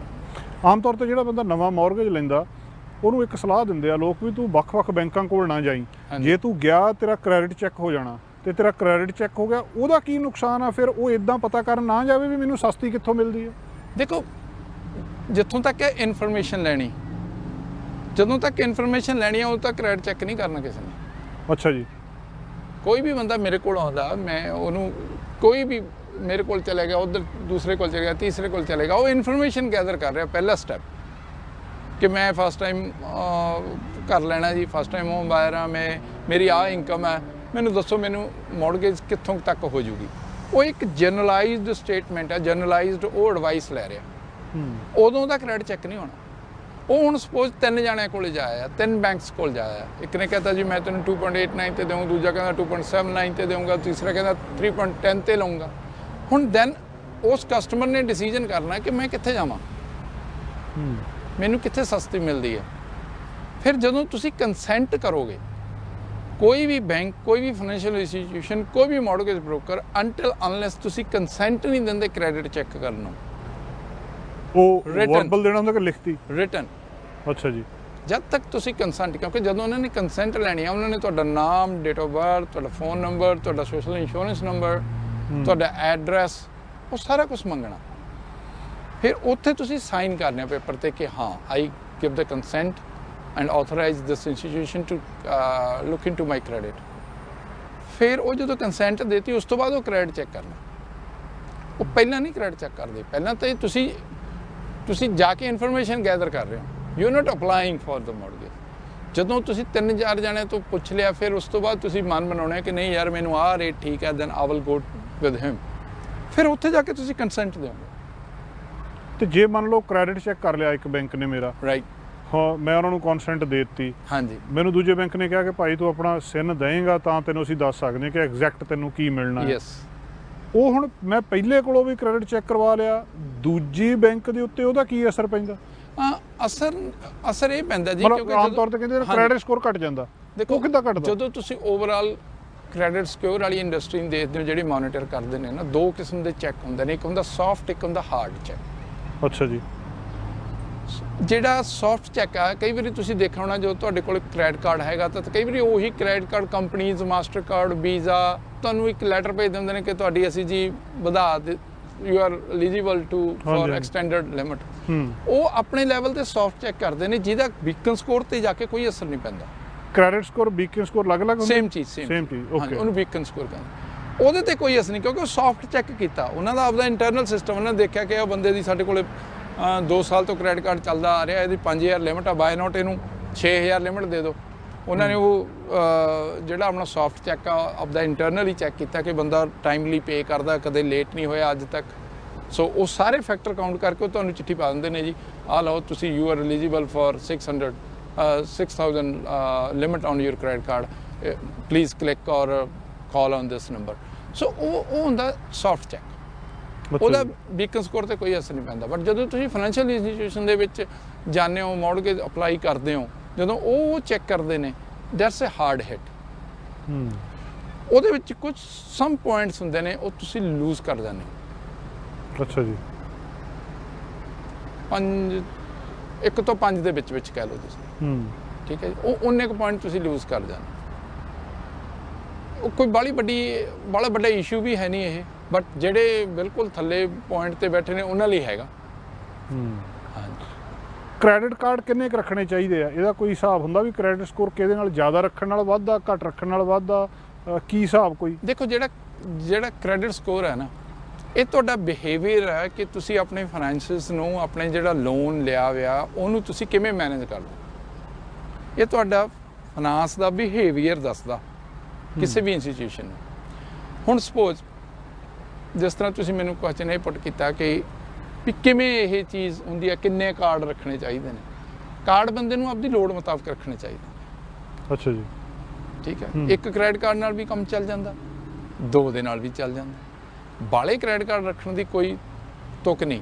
ਪਰ ਹਾਂ, ਜੇ ਮੇਰਾ ਬਿਜ਼ਨਸ ਹੀ ਇਸ ਹਿਸਾਬ ਦਾ ਹੈਗਾ ਕਿ ਮੈਨੂੰ ਬਿਜ਼ਨਸ ਲਈ ਵੀ ਮੈਂ ਵਰਤਣਾ, ਮੈਂ ਪਰਸਨਲ ਦੇ ਲਈ ਵੀ ਵਰਤਣਾ, ਡਿਪੈਂਡ ਉਹ ਕਿਸ ਟਾਈਪ ਦਾ ਬਿਜ਼ਨਸ ਹੈਗਾ, ਦੈਟ ਮੇ ਬੀ 3। ਪਰ ਆਈਡੀਅਲੀ ਤੁਸੀਂ ਆਈਡੀਅਲ ਸਿਚੁਏਸ਼ਨ ਦੇ ਦੇਖੋ, ਕੋਈ ਵੀ ਇੰਡੀਵਿਜੂਅਲ ਬੰਦਾ ਹੈਗਾ ਤਾਂ ਮੇਰੇ ਖਿਆਲ 'ਚ 2 ਕ੍ਰੈਡਿਟ ਕਾਰਡ ਇਜ਼ ਮਸਟ। 2 ਰੱਖੋ, ਇਸ ਤੋਂ ਵੱਧ ਜ਼ਿਆਦਾ ਰੱਖੋ ਨਾ। ਹਾਂ, ਜ਼ਿਆਦਾ ਰੱਖਣ ਦੇ ਨਾਲ ਕ੍ਰੈਡਿਟ ਸਕੋਰ 'ਤੇ ਅਸਰ ਜਾਂ ਘੱਟ ਰੱਖਣ ਦੇ ਨਾਲ ਇਹ ਡਿਪੈਂਡ ਕਰਦਾ ਤੁਹਾਡੀ ਯੂਜ਼ਸ 'ਤੇ। ਅੱਛਾ ਜੀ। ਠੀਕ ਹੈ ਨਾ, ਵੀ ਕਿੰਨਾ ਕੁ ਤੁਸੀਂ ਯੂਜ਼ ਕਰਦੇ ਹੋ ਅਤੇ ਕਿੰਨੇ ਟਾਈਮ ਲਈ ਪੇ ਕਰਦੇ ਹੋ। ਮੇਰੇ ਕੋਲ ਸਪੋਜ਼ 5 ਕ੍ਰੈਡਿਟ ਕਾਰਡ ਨੇ, ਮੈਂ 5 ਯੂਜ਼ ਕਰਦਾ, ਮੈਂ ਟਾਈਮਲੀ ਪੇ ਕਰਦਾ। ਜਦੋਂ ਮੈਨੂੰ ਬਿੱਲ ਆ ਜਾਂਦਾ ਮੈਂ ਟਾਈਮਲੀ ਵਿਦਨ ਦੈਟ ਲਿਮਿਟ ਪੇ ਕਰਦਾ, ਤਾਂ ਮੇਰਾ ਕ੍ਰੈਡਿਟ ਸਕੋਰ ਤਾਂ ਵਧਣਾ ਹੀ ਆ, ਘਟਣਾ ਤਾਂ ਹੈ ਨਹੀਂ। ਚਾਹੇ ਮੇਰੇ ਕੋਲ 1 ਕ੍ਰੈਡਿਟ ਕਾਰਡ ਹੈ, ਚਾਹੇ ਮੇਰੇ ਕੋਲ 5 ਕ੍ਰੈਡਿਟ ਕਾਰਡ ਨੇ। ਜੇ ਮੈਂ ਪ੍ਰੋਪਰਲੀ ਪੇ ਕਰਦਾ, ਜਦੋਂ ਵੀ ਮੈਨੂੰ ਇਨਵਾਇਸ ਆਉਂਦੀ ਹੈ, ਜਿਹੜੀ ਮੇਰੀ ਡਿਊ ਡੇਟ ਆ, ਮੈਂ ਡਿਊ ਡੇਟ ਤੋਂ ਪਹਿਲਾਂ ਆਪਦਾ ਫੁੱਲ ਅਮਾਊਂਟ ਪੇ ਕਰਦਾ। It's the same. ਦੂਜੇ ਪਾਸੇ ਮੇਰੇ ਕੋਲ 1 ਕ੍ਰੈਡਿਟ ਕਾਰਡ ਆ, ਮੇਰੇ ਕੋਲ 5 ਕ੍ਰੈਡਿਟ ਕਾਰਡ ਨੇ, ਮੈਂ ਇੱਕਦਮ ਨਹੀਂ ਪੇ ਕਰਦਾ। ਜਿੱਦਣ ਡਿਊ ਡੇਟ ਹੁੰਦੀ ਉਦੋਂ 10 ਦਿਨ ਬਾਅਦ ਹੀ ਪੇ ਕਰਦਾ, ਉਹਨਾਂ ਦੇ ਵੀ ਕਰਦਾ। ਫਿਰ ਉਹ ਤੁਹਾਡੀ ਨਾ ਰੇਟਿੰਗ ਆ ਜਾਂਦੀ ਹੈ। ਫਿਰ ਇੱਕ ਜਦੋਂ ਕੋਈ ਵੀ ਫਾਈਨੈਂਸ਼ੀਅਲ ਇੰਸਟੀਟਿਊਸ਼ਨ ਕ੍ਰੈਡਿਟ ਚੈੱਕ ਕਰਦੀ ਹੈ, ਉੱਥੇ ਇੱਕ ਰੇਟਿੰਗ ਆ ਜਾਂਦੀ ਹੈ ਕਿ 30 ਡੇ 90 ਡੇ ਵੀ ਇਹ ਪੇਮੈਂਟ ਆ ਜਿਹੜੀ, ਕਿਉਂਕਿ ਜਿਹੜਾ ਗ੍ਰੇਸ ਪੀਰੀਅਡ ਹੁੰਦਾ 21 ਦਿਨ ਦਾ ਹੁੰਦਾ ਜੀ। ਜਿਹੜਾ ਕੱਟ ਆਫ ਡੇਟ ਹੈ ਤੁਹਾਡੀ ਕ੍ਰੈਡਿਟ ਕਾਰਡ ਦੀ, ਉਸ ਤੋਂ 21 ਦਿਨ ਦੇ ਗ੍ਰੇਸ ਪੀਰੀਅਡ 'ਚ then you have to pay back the whole amount. ਹੁਣ ਜੇ ਤੁਸੀਂ ਉਹ ਨਹੀਂ ਕਰਦੇ ਤਾਂ ਫਿਰ ਤੁਸੀਂ ਪਹਿਲੀ ਕੈਟਾਗਰੀ 'ਚ ਆ ਜਾਂਦੇ ਹੋ। ਵਨਸ ਇੱਕ ਅੱਧੀ ਵਾਰੀ ਹੋ ਗਿਆ, ਦੈਟਸ ਫਾਈਨ, ਠੀਕ ਆ। ਪਰ ਜੇ ਤੁਸੀਂ ਰੈਗੂਲਰ ਤੁਹਾਡਾ ਬਿਹੇਵੀਅਰ ਹੀ ਇਹੀ ਹੈ ਕਿ ਤੁਸੀਂ ਡਿਲੇ ਪੇਮੈਂਟਾਂ ਕਰਨੀਆਂ ਨੇ, ਫਿਰ ਉੱਤੇ ਨਾਲ ਦੀ ਨਾਲ ਕੋਡ ਆ ਜਾਂਦਾ R1 R2 R3। ਉਹ ਫਿਰ ਜਦੋਂ ਫਾਈਨੈਂਸ਼ੀਅਲ ਇੰਸਟੀਟਿਊਸ਼ਨ ਕੋਲੇ ਜਾਓਗੇ, ਕਦੇ ਵੀ ਕ੍ਰੈਡਿਟ, ਕੋਈ ਵੀ ਕਿਸਮ ਦਾ ਕ੍ਰੈਡਿਟ ਲਓਗੇ, ਲੋਨ ਲਓਗੇ, ਤਾਂ ਉਹਨਾਂ ਨੇ ਤੁਹਾਨੂੰ ਪੁੱਛਣਾ ਹੈ ਕਿ why this payment got delay, ਕੀ ਰੀਜ਼ਨ ਸੀ। ਠੀਕ ਹੈ ਜੀ। ਹੁਣ ਜੇ ਉਹ ਰੀਜ਼ਨ ਜਸਟੀਫਾਈਏਬਲ ਹੈ ਤਾਂ ਠੀਕ ਹੈ। ਜੇ ਉਹ ਜਸਟੀਫਾਈਏਬਲ ਨਹੀਂ ਹੈਗਾ ਐਂਡ ਦੇयर ਸੋ ਮੈਨੀ, ਮਤਲਬ ਕਿ ਇਕੱਲੇ 1 ਮਹੀਨੇ ਨਹੀਂ ਹੋਈ, 3-4 ਮਹੀਨੇ ਹੋ ਗਈਆਂ, ਫਿਰ ਤੁਹਾਡੇ ਬਿਹੇਵੀਅਰ 'ਤੇ ਆ ਜਾਂਦਾ ਕਿ ਬੰਦਾ ਨੂੰ ਮੈਂ ਲੋਨ ਦੇਵਾਂ ਕਿ ਨਾ ਦੇਵਾਂ। ਇਹਦਾ ਬਿਹੇਵੀਅਰ ਥੋੜ੍ਹਾ ਜਿਹਾ ਇਸ ਤਰ੍ਹਾਂ ਦਾ, ਇਹ ਟਾਈਮਲੀ ਪੇਮੈਂਟ ਨਹੀਂ ਕਰਦਾ। ਦੈਨ ਕੋਈ ਵੀ ਫਾਈਨੈਂਸ਼ੀਅਲ ਇੰਸਟੀਟਿਊਸ਼ਨ, ਚਾਹੇ ਉਹ ਕ੍ਰੈਡਿਟ ਯੂਨੀਅਨ ਹੈ, ਚਾਹੇ ਉਹ ਬੈਂਕ ਹੈ, ਉਹ ਫਿਰ ਰਿਸਕ ਲੈਣ ਤੋਂ ਥੋੜ੍ਹਾ ਡਰਦੀ ਹੈ। ਫਿਰ ਉੱਥੇ ਜਾ ਕੇ ਤੁਹਾਡੇ ਰੇਟ 'ਤੇ ਵੀ ਨੈਗੋਸ਼ੀਏਸ਼ਨ ਹੋਣੀ ਆ, ਫਿਰ ਤੁਹਾਨੂੰ ਰੇਟ ਵੀ ਜ਼ਿਆਦਾ ਲੱਗਣ। ਇੱਥੇ ਹੁਣ ਮਿਨੀਮਮ ਪੇਮੈਂਟ ਕਿੰਨੀ ਚਾਹੀਦੀ ਹੈ ਜੇ ਕਿਸੇ ਨੇ ਘਰ ਲੈਣਾ ਹੋਵੇ? 20% ਤੋਂ ਘੱਟ ਨਾਲ BC ਦੇ ਵਿੱਚ, ਸਰੀ ਦੇ ਵਿੱਚ ਕਿਸੇ ਨੇ ਘਰ ਲੈਣਾ, ਮਿਲੀਅਨ ਦਾ ਘਰ ਆ, ਉਹਨੂੰ ਮਿਨੀਮਮ ਕਿੰਨੇ ਪੈਸੇ ਉਹਦੇ ਕੋਲ ਚਾਹੀਦੇ ਆ? ਦੇਖੋ, ਜੇ ਤਾਂ ਤੁਸੀਂ CMHC ਦੀ ਮੌਰਗੇਜ ਲੈਣੀ ਆ, ਦੈਨ ਇਟ ਵਿਲ ਬੀ 20% ਤੋਂ ਲੈਸ। ਅੱਛਾ ਜੀ। ਕੈਨੇਡੀਅਨ ਮੌਰਗੇਜ ਹਾਊਸਿੰਗ ਕਾਰਪੋਰੇਸ਼ਨ ਉਹ ਇੰਸ਼ੋਰੈਂਸ ਕਰਦੀ ਆ ਜੀ, ਉਹ ਲੈਂਡਰ ਨੂੰ ਇੰਸ਼ੋਰੈਂਸ ਕਰਦੀ ਹੈ। ਜਿਹੜੀ ਬੈਂਕ ਨੇ ਜਾਂ ਕ੍ਰੈਡਿਟ ਯੂਨੀਅਨ ਨੇ ਦੇਣਾ, ਉਹਨਾਂ ਨੂੰ ਇੰਸ਼ੋਰਡ ਕਰਦੀ ਹੈ ਕਿ ਠੀਕ ਹੈ, ਇਹਨੂੰ ਤੁਸੀਂ 20% ਤੋਂ ਘੱਟ ਦੀ ਡਾਊਨ ਪੇਮੈਂਟ ਆ, ਪਰ ਉਹਦੀ ਕੁਆਲੀਫਿਕੇਸ਼ਨ ਥੋੜੀ ਹਾਰਡ ਹੈਗੀ ਆ, ਪਰ ਇਹ ਕੁਆਲੀਫਾਈ ਕਰਦਾ, ਇਹਦੀ ਇਨਕਮ ਵੀ ਵਧੀਆ, ਠੀਕ ਹੈ। ਤੇ ਫਿਰ ਉਹਨੂੰ ਉਹ ਇੰਸ਼ੋਰੈਂਸ ਪ੍ਰੀਮੀਅਮ ਪੇ ਕਰਨਾ ਪੈਂਦਾ, ਠੀਕ ਹੈ ਜੀ। ਦੈਨ ਉਹ 20% ਤੋਂ ਥੱਲੇ ਪੇ ਕਰ ਦੇਊਗਾ ਡਾਊਨ ਪੇਮੈਂਟ, ਦੈਟਸ ਓਕੇ। ਪਰ ਜੇ ਉਹਨੇ ਨਹੀਂ ਲੈਣੀ, ਜੇ ਉਹ ਇੰਸ਼ੋਰੈਂਸ ਨਹੀਂ ਲੈਣੀ, ਦੈਨ 20% ਤੋਂ ਉੱਪਰ ਪੇਮੈਂਟ ਚਾਹੀਦੀ ਆ, ਡਾਊਨ ਪੇਮੈਂਟ। ਜੇ ਮਿਲੀਅਨ ਦਾ ਘਰ ਹੈਗਾ ਤੇ $2 ਲੱਖ ਉਹਦੇ ਜੇਬ 'ਚ ਹੋਣਾ ਚਾਹੀਦਾ। ਤੇ ਜਿਹੜੀ ਇੱਕ ਤਾਂ ਹੈਗਾ ਕਿ ਮੌਰਗੇਜ ਉਹਨੇ ਲੈਣੀ ਆ, ਉਹਨੂੰ ਕੁਆਲੀਫਾਈ ਹੋ ਜਾਵੇ, ਮਿਲ ਜਾਵੇ। ਦੂਜਾ ਹੈਗਾ ਉਹਦੇ ਰੇਟ ਤੇ ਫਰਕ ਪੈਣਾ। ਇਹ ਕਿਹੜੇ ਫੈਕਟਰ ਹੁੰਦੇ ਆ ਵੀ ਜਿਹੜੇ ਉਹਨੂੰ ਕੁਆਲੀਫਾਈ ਕਰਨ? ਮੰਨ ਲਓ ਕ੍ਰੈਡਿਟ ਸਕੋਰ ਆ, ਇਹਦਾ ਵੀ ਉਹਨੂੰ ਮਹਿੰਗੀ ਮਿਲਣੀ ਆ, ਇਹ ਤੇ ਕਿਹੜੇ ਫੈਕਟਰ ਹੁੰਦੇ ਆ? ਦੇਖੋ, ਸਿੰਪਲੀ ਆ, credit score related to rate of interest. ਅੱਛਾ ਜੀ। ਕ੍ਰੈਡਿਟ ਸਕੋਰ ਹੈ nothing to do with the qualification. ਠੀਕ ਹੈ। ਮਿਨੀਮਮ ਕ੍ਰਾਈਟੇਰੀਆ ਹੈਗਾ ਉਹਦਾ 650 ਤੋਂ ਉੱਪਰ ਹੋਣਾ ਚਾਹੀਦਾ, ਪਰ ਉਹ ਐਡਾ ਉਹ ਨਹੀਂ ਹੈਗਾ। Qualification entirely depends on the income and the amount of the mortgage that you want to take। ਠੀਕ ਹੈ। ਉਹਦੀ ਇੱਕ ਜਨਰਲ ਟਰਮੀਨੋਲੋਜੀ ਦੇ ਵਿੱਚ GDS TDS gross debt service ਤੇ total debt service. Gross debt ਹੁੰਦੀ ਆ ਕਿ ਉਸ ਬੰਦੇ ਦੀ ਰੀਅਲ estate ਦੇ ਵਿੱਚ ਜੋ ਇਨਵੈਸਟਮੈਂਟ ਕੀਤੀ ਆ, ਉਹਨੇ ਮੇਰੇ ਘਰ ਦੀ ਪੇਮੈਂਟ ਕਿੰਨੀ ਬਣਦੀ ਆ, ਪ੍ਰੋਪਰਟੀ ਟੈਕਸ ਕੀ ਆ, ਹੀਟ ਚਾਰजेस ਕੀ ਨੇ, ਉਹ 35% ਤੱਕ ਅਲਾਉਏਬਲ ਨੇ। ਅੱਛਾ ਜੀ। 35% to my income. TDS 42। TDS ਦੇ ਵਿੱਚ ਕੀ ਆਉਂਦਾ ਕਿ ਮੇਰੇ ਕੋਲ ਕਾਰ ਲੋਨ ਕੀ ਆ, ਮੇਰੇ ਕੋਲ ਕ੍ਰੈਡਿਟ ਕਾਰਡ ਕੀ ਨੇ, ਮੇਰੇ ਅਨਸਿਕਿਉਰਡ ਲਾਈਨ ਆਫ ਕ੍ਰੈਡਿਟ ਕੀ ਨੇ, ਉਹਨਾਂ ਦੀ ਸਾਰਿਆਂ ਦੀ ਪੇਮੈਂਟ ਪਲੱਸ ਮੇਰੀ ਮੌਰਗੇਜ ਦੀ ਪੇਮੈਂਟ ਮਿਲਾ ਕੇ 42% ਹੋਣੀ ਚਾਹੀਦੀ। ਸੋ ਇਹ ਕਈ ਬੈਂਕਸ TDS ਦੇ ਵਿੱਚ ਲਿਟਲ ਬਿਟ ਰਿਲੈਕਸ ਵੀ ਹੋ ਜਾਂਦੇ ਨੇ, ਉਹ ਥੋੜ੍ਹਾ ਜਿਹਾ ਜ਼ਿਆਦਾ ਵੀ ਚੱਲ ਜਾਂਦੇ ਨੇ। GDS ਦੇ ਵਿੱਚ ਵੀ ਰਿਲੈਕਸੇਸ਼ਨ ਮਿਲ ਜਾਂਦੀ ਹੈ ਜੇ ਤੁਹਾਡਾ ਬੀਕਨ ਸਕੋਰ ਵਾਕਈ ਵਧੀਆ ਆਏਗਾ। ਲਾਈਕ ਕਈਆਂ ਬੈਂਕਸ ਦੀ ਪਾਲਿਸੀ ਹੈਗੀ ਆ ਕਿ they can go up to 39% if the beacon score is 700 or 745 ਔਰ 750 ਡਿਪੈਂਡਸ। ਸੋ ਅਗੇਨ ਕੁਆਲੀਫਿਕੇਸ਼ਨ ਦੇ ਲਈ ਇਨਕਮ ਅਮਾਊਂਟ, ਇਹ ਚੀਜ਼ਾਂ ਮੈਟਰ ਕਰਦੀਆਂ ਨੇ ਕਿ ਇਨਕਮ ਕਿੰਨੀ ਆ, ਅਮਾਊਂਟ ਕਿੰਨੀ ਆ, ਠੀਕ ਹੈ ਜੀ। ਡਾਊਨ ਪੇਮੈਂਟ ਕੀ ਆ, ਜਿਹੜੀ ਰੇਟ ਹੈਗਾ ਰੇਟ ਨੈਗੋਸ਼ੀਏਬਲ, ਉਹਦੇ ਵਿੱਚ ਜਿਹੜਾ ਕ੍ਰੈਡਿਟ ਸਕੋਰ ਹੈਗਾ ਤੁਹਾਡਾ ਬੀਕਨ ਸਕੋਰ ਹੈ, that play a major role. ਉਸ ਹਿਸਾਬ ਨਾਲ ਫਿਰ ਤੁਹਾਨੂੰ ਡਿਸਕਾਊਂਟ ਮਿਲਦਾ। ਮੰਨ ਲਓ ਜਿੰਨੀ ਮੌਰਗੇਜ ਲਈ ਮੈਂ ਕੁਆਲੀਫਾਈ ਕਰਦਾ, ਮੈਂ ਮਿਲੀਅਨ ਲਈ ਕੁਆਲੀਫਾਈ ਕਰਦਾ, ਜੇ ਮੈਂ ਪਹਿਲਾਂ ਲਾਈਨ ਆਫ ਕ੍ਰੈਡਿਟ ਲੈ ਲਈ, ਮੇਰੇ ਕੋਲੇ 50,000 ਦੀ ਲਾਈਨ ਆਫ ਕ੍ਰੈਡਿਟ ਆ, ਤੇ ਉਹ ਜਿੱਦਣ ਮੈਂ ਮੌਰਗੇਜ ਲੈਣ ਜਾ, ਇੱਕ ਬੰਦੇ ਕੋਲੇ ਲਾਈਨ ਆਫ ਕ੍ਰੈਡਿਟ ਨਹੀਂ ਆ 50,000, ਦੋਵਾਂ ਨੂੰ ਮੌਰਗੇਜ ਬਰਾਬਰ ਮਿਲੂਗੀ ਕਿ ਉਹ ਜਿਹਨੇ ਲਾਈਨ ਆਫ ਕ੍ਰੈਡਿਟ ਲਈ ਆ ਉਹਨੂੰ ਘੱਟ ਮਿਲੂਗੀ? ਮੈਂ ਜਿਹੜੇ ਪਹਿਲਾਂ ਗੱਲ ਕੀਤੀ ਨਾ TDS, ਜਦੋਂ ਬੈਂਕ ਨੇ ਤੁਹਾਡਾ ਟੋਟਲ ਡੈਟ ਸਰਵਿਸ ਕਰਨੀ ਆ ਤਾਂ ਉਹਨਾਂ ਨੇ ਜਿਹੜੀ ਅਨਸਿਕਿਉਰਡ 50,000 ਦੀ ਲਾਈਨ ਆਫ ਕ੍ਰੈਡਿਟ ਆ ਉਹਦੀ ਪੇਮੈਂਟ ਗਿਣਨੀ ਆ ਵਿੱਚ। ਅੱਛਾ ਜੀ। ਠੀਕ ਹੈ ਨਾ, ਉਹਦੀ ਜਦੋਂ ਪੇਮੈਂਟ ਗਿਣਨਗੇ ਤਾਂ TDS ਵੱਧ ਜਾਣਾ। ਮੰਨ ਲਓ ਉਹਨੇ ਲਈ ਆ, ਯੂਜ਼ ਨਹੀਂ ਕੀਤੀ, ਡਜ਼ਨਟ ਮੈਟਰ, ਫਿਰ ਵੀ ਗਿਣੀ ਜਾਊਗੀ? ਫਿਰ ਵੀ ਗਿਣੀ ਜਾਊਗੀ ਕਿਉਂਕਿ ਉਹ ਤੁਸੀਂ ਚੱਕ ਸਕਦੇ ਹੋ ਨਾ। ਅਲਟੀਮੇਟਲੀ ਬੈਂਕ ਨੇ ਕੀ ਦੇਖਣਾ ਕਿ ਟੋਟਲ ਡੈਟ ਸਰਵਿਸ ਹੈ, ਵੀ ਇਹ ਬੰਦੇ ਨੂੰ ਜੇ ਮੈਂ ਅੱਜ ਮਿਲੀਅਨ ਦੀ ਮੌਰਗੇਜ ਦਿੰਦਾ ਤਾਂ ਇਹਦੀ ਟੋਟਲ ਡੈਟ ਕਿੰਨਾ ਹੈ ਜਿਹੜਾ ਇਹਨੇ ਪੇ ਕਰਨਾ, ਕੀ ਉਹਦੀ ਲਿਮਿਟ, ਜੇ ਉਹਦੀ ਇਨਕਮ ਨੂੰ ਉਹ ਜਸਟੀਫਾਈ ਕਰਦਾ ਜਾਂ ਨਹੀਂ ਕਰਦਾ। ਜਿਹੜੀ ਉਹਦੀ ਰੇਸ਼ੋ ਹੈ 42% ਆ ਸਪੋਜ਼, ਤਾਂ ਉਹਨੂੰ ਕੀ ਉਹ ਜਸਟੀਫਾਈ ਕਰਦਾ ਕਿ ਨਹੀਂ। ਭਾਵੇਂ ਤੁਸੀਂ ਲਾਈਨ ਆਫ ਕ੍ਰੈਡਿਟ 50,000 ਦੀ 10,000 ਦੀ ਤੁਹਾਡੀ ਹੈਗੀ, ਤੁਸੀਂ ਨਹੀਂ ਚੱਕੀ ਵੀ, ਜ਼ੀਰੋ ਬੈਲੈਂਸ ਦੇ ਵਿੱਚ ਹੈ, ਬਟ ਉਹਦੀ ਪੇਮੈਂਟ ਕੈਲਕੂਲੇਟ ਹੋਊਗੀ। ਵਟ ਇਫ ਕੱਲ੍ਹ ਨੂੰ ਤੁਸੀਂ ਉਹਨੂੰ ਚੱਕ ਲਓਗੇ, ਫਿਰ ਪੈਸੇ ਤਾਂ ਤੁਹਾਡੀ ਇਨਕਮ ਜੋ ਆਉਂਦੀ ਆ ਉਸੇ ਹਿਸਾਬ ਨਾਲ ਹੀ ਦੇਣੇ ਆ ਨਾ ਤੁਸੀਂ। ਠੀਕ ਹੈ। ਸੋ ਵਟ ਇਫ ਜੇ ਤੁਸੀਂ ਉਹ ਚੱਕ ਲਈ, ਉਹਦੀ ਪੇਮੈਂਟ ਉਹ ਲੈਣਗੇ। ਹੁਣ ਉਹਦੇ 'ਚ ਇੱਕ ਚੀਜ਼ ਹੋਰ ਹੁੰਦੀ ਆ, ਕਈ ਫਾਈਨੈਂਸ਼ੀਅਲ ਇੰਸਟੀਟਿਊਸ਼ਨਸ ਹੁੰਦੀਆਂ ਨੇ ਕਿ ਉਹ 3% ਲੈਂਦੀਆਂ ਨੇ of the approval amount. 10,000 the line ਨੂੰ ਕਹਿ ਲਓ, 3% ਉਹਨਾਂ ਨੇ ਕਾਊਂਟ ਕਰਨਾ। ਬਟ ਕਈ ਬੈਂਕਸ ਔਰ ਕਈ financial institution interest only payment ਲੈਂਦੀਆਂ ਨੇ। Then you have to provide the proof ਕਿ ਓਕੇ ਜੀ ਆ ਮੇਰੀ 10,000 ਦੀ ਲਾਈਨ ਆਫ ਕ੍ਰੈਡਿਟ ਹੈਗੀ ਆ, ਬਟ ਇਹ ਇੰਟਰਸਟ ਓਨਲੀ ਆ। So whatever the interest applicable on debt line of credit, then accordingly payment ਬਣਾ ਕੇ ਉਹਨੂੰ TDS ਲਈ ਕੈਲਕੂਲੇਟ ਕਰਨਾ। It depends. ਤੇ ਇਹਦੇ ਵਿੱਚ ਜਿਹੜੀ ਪਹਿਲੀ ਵਾਰੀ ਕਿਸੇ ਨੇ ਮੌਰਗੇਜ ਲੈਣੀ ਆ, ਡਾਊਨ ਪੇਮੈਂਟ ਦਾ ਹਿਸਾਬ ਉਹਨੂੰ ਦੇਣਾ ਪਊਗਾ ਵੀ ਮੇਰੇ ਕੋਲ ਇਹ ਲੱਖ ਜਾਂ 2 ਲੱਖ ਡਾਲਰ ਕਿੱਥੋਂ ਆਇਆ? ਯੈਸ, ਜਿੰਨੇ ਵੀ financial institutions, banks, credit union ਹੈਗੀਆਂ ਨੇ, ਦੇ ਆਸਕ ਫॉर 90 ਡੇ ਹਿਸਟਰੀ। ਅੱਛਾ ਜੀ। ਠੀਕ ਹੈ। ਉਹ 90 ਡੇਜ਼ ਹਿਸਟਰੀ ਭਾਲਦੀਆਂ ਨੇ ਕਿ ਓਕੇ ਇਸ ਬੰਦੇ ਕੋਲੇ 90 ਦਿਨ ਤੋਂ ਪਹਿਲਾਂ ਦਾ ਇਹ ਪੈਸਾ ਪਿਆ ਜੀ। ਦੇਖੋ ਉਹਦਾ ਸਿੰਪਲ ਟਰਮ ਦੇ ਵਿੱਚ ਉਹ ਕਿਉਂ ਦੇਖਦੀਆਂ ਨੇ, ਉਹ ਦੇਖਣਾ ਚਾਹੁੰਦੇ ਨੇ ਪੈਸਾ ਇਹਦਾ ਆਪਦਾ। ਇਹ ਤਾਂ ਨਹੀਂ ਵੀ ਇਹਨੇ ਡਾਊਨ ਪੇਮੈਂਟ ਵੀ ਕਿਸੇ ਤੋਂ ਉਧਾਰ ਫੜ ਲਈ ਤਾਂ ਉਹ ਵੀ ਤਾਂ ਕਿਸਮ ਦਾ ਲੋਨ ਹੀ ਹੋ ਗਿਆ। ਅੱਛਾ, ਉਹ ਮੰਨ ਲਓ ਕਿਸੇ ਨੇ ਮੇਰੇ ਕੋਲੋਂ ਵਿਆਜ ਨਹੀਂ ਲੈਣਾ, ਮੈਂ ਦੋਸਤ ਤੋਂ, ਰਿਸ਼ਤੇਦਾਰ ਤੋਂ 50,000 ਡਾਲਰ ਫੜ ਲਿਆ, ਉਹ ਕਹਿੰਦੇ ਵੀ ਤੂੰ ਲੈ ਤਾਂ ਉਹ ਲੋਨ ਹੀ ਹੈ ਨਾ। ਪਰ ਮੰਨ ਲਓ ਵਿਆਜ ਨਹੀਂ ਲੈਂਦਾ ਮੇਰੇ ਕੋਲੋਂ, ਦੈਟਸ ਫਾਈਨ, ਪਰ ਤੁਸੀਂ ਪੇ ਬੈਕ ਤਾਂ ਕਰਨਾ ਨਾ ਉਹਨੂੰ, ਉਹ ਵੀ ਗਿਣਿਆ ਜਾਊਗਾ ਲੋਨ ਹੀ। ਫਿਰ ਤਾਂ ਤੁਹਾਡੀ ਪ੍ਰਾਪਰਟੀ ਤੇ 100% ਲੋਨ ਹੋ ਗਿਆ।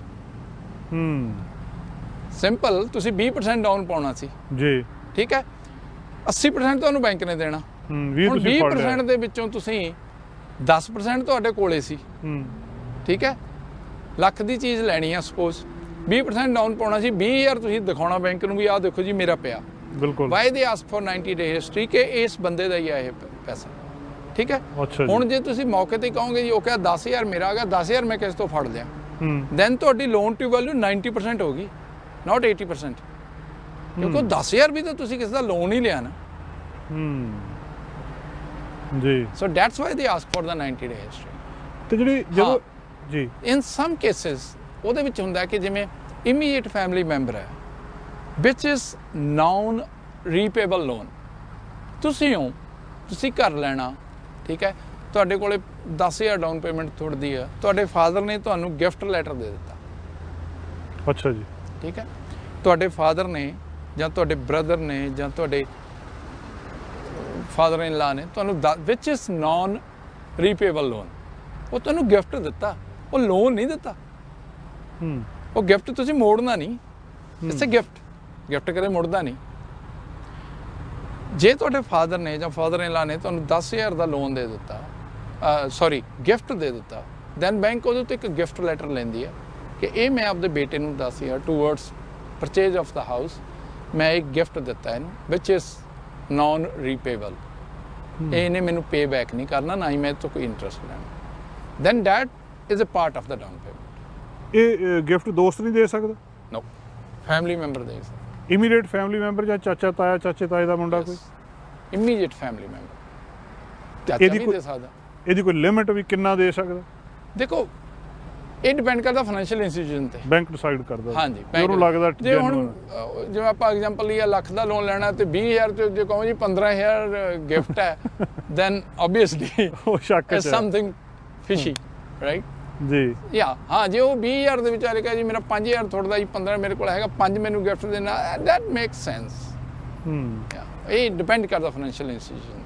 ਕਈ ਵਾਰੀ ਮੈਂ ਮੌਰਗੇਜ ਲੈਣੀ ਆ, ਮੈਂ ਐਲੀਜੀਬਲ ਨਹੀਂ ਆ, ਮੇਰੀ ਇਨਕਮ ਨਹੀਂ ਬਣਦੀ ਵੀ ਮੈਂ ਜਿਹੜਾ 5 ਲੱਖ ਦਾ ਘਰ ਲਵਾਂ। ਕੋਈ ਮੇਰਾ ਰਿਸ਼ਤੇਦਾਰ ਦੋਸਤ ਆ, ਉਹ ਕਹਿੰਦਾ ਮੈਂ ਨਾਲ ਤੇਰੇ ਗਰੰਟੀ ਕਰ ਦਿੰਦਾ, ਮੈਂ ਲਿਖ ਦਿੰਦਾ ਜਾਂ ਮੈਂ ਕਰ ਦਿੰਦਾ, ਫਿਰ ਮੈਨੂੰ ਮਿਲ ਸਕਦੀ ਹੈ? ਦੇਖੋ, ਹੁਣ ਇਹਦੇ ਵਿੱਚ ਆ ਗਿਆ ਗਰੰਟਰ। ਦੋ ਚੀਜ਼ਾਂ ਹੁੰਦੀਆਂ ਨੇ ਜੀ, ਇੱਕ ਤਾਂ ਹੁੰਦਾ ਟਾਈਟਲ ਤੇ ਆਉਣਾ। ਅੱਛਾ, ਤੁਸੀਂ ਘਰ ਲੈਣਾ, ਤੁਸੀਂ ਕੁਆਲੀਫਾਈ ਨਹੀਂ ਕਰਦੇ, ਮੈਂ ਤੁਹਾਨੂੰ ਕਿਹਾ ਕਿ ਚੱਲ ਜਿਸ ਕਾਰਨ ਆਪਾਂ ਦੋਨੋਂ ਜਾਣੇ ਕਰ ਲੈਨੇ ਆ। ਹੁਣ ਜੇ ਤਾਂ ਮੈਂ ਟਾਈਟਲ ਤੇ ਆ ਗਿਆ, ਮੇਰੇ ਨਾਂ ਤੇ ਪ੍ਰਾਪਰਟੀ ਮੇਰੇ ਤੇਰੇ ਨਾਂ ਤੇ ਹੋ ਗਿਆ, ਹਿੱਸਾ ਹੋ ਗਿਆ, ਤਾਂ ਮੇਰੀ ਇਨਕਮ, ਮੇਰੀਆਂ ਲਾਇਬਿਲਿਟੀਜ਼, ਤੁਹਾਡੀ ਇਨਕਮ, ਤੁਹਾਡੀਆਂ ਲਾਇਬਿਲਿਟੀਜ਼ ਸਾਰੀਆਂ ਕਾਊਂਟ ਕੀਤੀਆਂ ਜਾਣਗੀਆਂ। ਕਾਊਂਟ ਕਰਕੇ ਉਹੀ GDS TDS ਕੈਲਕੂਲੇਟ ਹੋਣਾ ਤੇ ਤੁਹਾਨੂੰ ਮੌਰਗੇਜ ਹੋਗੀ। ਹੁਣ ਮੈਂ ਇੱਕ ਓਨਰ ਆ ਉਹਦੇ ਵਿੱਚ। ਅੱਛਾ ਜੀ। ਤੁਸੀਂ ਰਹਿ ਰਹੇ ਹੋ, ਮੈਂ ਉਹਦੇ ਵਿੱਚ ਓਨਰ ਹਾਂ। ਅੱਧ ਹੋ ਗਿਆ। ਠੀਕ ਹੈ ਜੀ। ਹਾਂ, ਹੁਣ ਦੂਸਰੇ ਪਾਸੇ ਕਿ ਤੁਸੀਂ ਕੁਆਲੀਫਾਈ ਨਹੀਂ ਕਰਦੇ, ਮੈਂ ਐਜ਼ ਗਰੰਟਰ ਆਇਆ।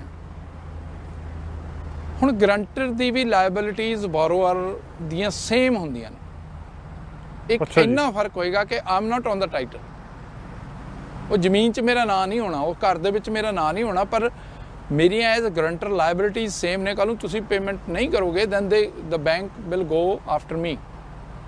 ਬਰਾਬਰ ਹੀ ਆ, ਬਰਾਬਰ ਹੈ, ਉਹ ਮੁੱਕਰ ਨਹੀਂ ਸਕਦਾ। ਉਹ ਮੁੱਕਰ ਨਹੀਂ ਸਕਦਾ। ਨੰਬਰ 2 ਤੇ ਜਿਹੜਾ ਗਰੰਟਰ ਹੈ ਨਾ ਜੀ, ਹੁਣ ਸਪੋਜ਼ ਮੈਂ ਤੁਸੀਂ ਘਰ ਲੈਣਾ ਸੀ, ਮੈਂ ਐਜ਼ ਗਰੰਟਰ ਪੈ ਗਿਆ ਵਿੱਚ, ਤੁਹਾਨੂੰ ਮੌਰਗੇਜ ਹੋ ਗਈ। ਕੱਲ੍ਹ ਨੂੰ ਜਦੋਂ ਮੈਂ ਕੋਈ ਹੋਰ ਮੌਰਗੇਜ ਲੈਣੀ ਆ ਤਾਂ ਮੇਰੀ ਇਹ ਲਾਇਬਿਲਿਟੀ ਕਾਊਂਟ ਹੋਣੀ ਆ ਉਹਦੇ ਵਿੱਚ। ਅੱਛਾ, ਉਹ ਵੀ ਮੇਰੇ ਸਿਰ ਆ ਕਰਜ਼ਾ? ਯੈਸ, ਗਰੰਟੀ ਵਾਲੇ ਦੇ? ਯੈਸ। ਅੱਛਾ, ਗਰੰਟੀ ਕੌਣ ਦੇ ਸਕਦਾ? ਕੋਈ ਕਿਸੇ ਤੋਂ ਵੀ ਲੈ ਸਕਦੇ ਹੋ, ਬਟ ਬੈਂਕਸ ਕੀ ਕਰਦੇ ਨੇ, if it is a principal residence, ਠੀਕ ਹੈ, if it is a principal residence then it should be from the close family. ਕਈ ਇੰਸਟੀਟਿਊਸ਼ਨਸ ਦੇ ਵਿੱਚ ਇਹ ਵੀ ਹੁੰਦਾ ਕਿ ਉਹ ਬੰਦਾ ਨਾਲ ਉੱਥੇ ਰਹੇ, ਅੰਡਰ ਦਾ ਸੇਮ ਰੂਫ। ਅੱਛਾ ਜੀ, ਅੰਡਰ ਦਾ ਸੇਮ ਰੂਫ ਹੋ ਰਹੇ। ਠੀਕ ਹੈ ਨਾ। ਕਈ financial institution if it is a principal. ਜੇ ਇਨਵੈਸਟਮੈਂਟ ਪ੍ਰਾਪਰਟੀ ਹੈ ਦੈਨ 2 ਬੰਦੇ ਰਲ ਕੇ ਲੈ ਸਕਦੇ ਨੇ। That rule doesn't apply on the investment property. ਜਿਹੜਾ ਪਹਿਲੀ ਵਾਰ ਘਰ ਲੈਂਦਾ ਉਹਨੂੰ ਕਈ ਲੋਕ ਇਹ ਸਲਾਹ ਦਿੰਦੇ ਵੀ ਤੂੰ ਬੇਸਮੈਂਟ ਵਾਲਾ ਘਰ ਲਈ, ਕਿਉਂਕਿ ਬੇਸਮੈਂਟ ਦੇ ਨਾਲ ਮੌਰਗੇਜ ਸੌਖੀ ਹੋ ਜਾਂਦੀ ਹੈ। ਇਹ ਕੀ ਹਿਸਾਬ ਹੁੰਦਾ ਜੀ? ਦੇਖੋ, ਜਿਹੜੀ ਬੇਸਮੈਂਟ ਹੈ ਨਾ, ਉਹਦਾ ਤੁਹਾਨੂੰ ਰੈਂਟ ਆਉਣਾ ਜੀ, ਠੀਕ ਹੈ। ਉਹ ਰੈਂਟ 2 ਤਰੀਕੇ ਦੇ ਨਾਲ ਬੈਂਕਾਂ ਮੌਰਗੇਜ ਕੁਆਲੀਫਿਕੇਸ਼ਨ ਦੇ ਵਿੱਚ ਲੈਂਦੀਆਂ ਨੇ। Number 1, they will treat some portion of that rent as the income.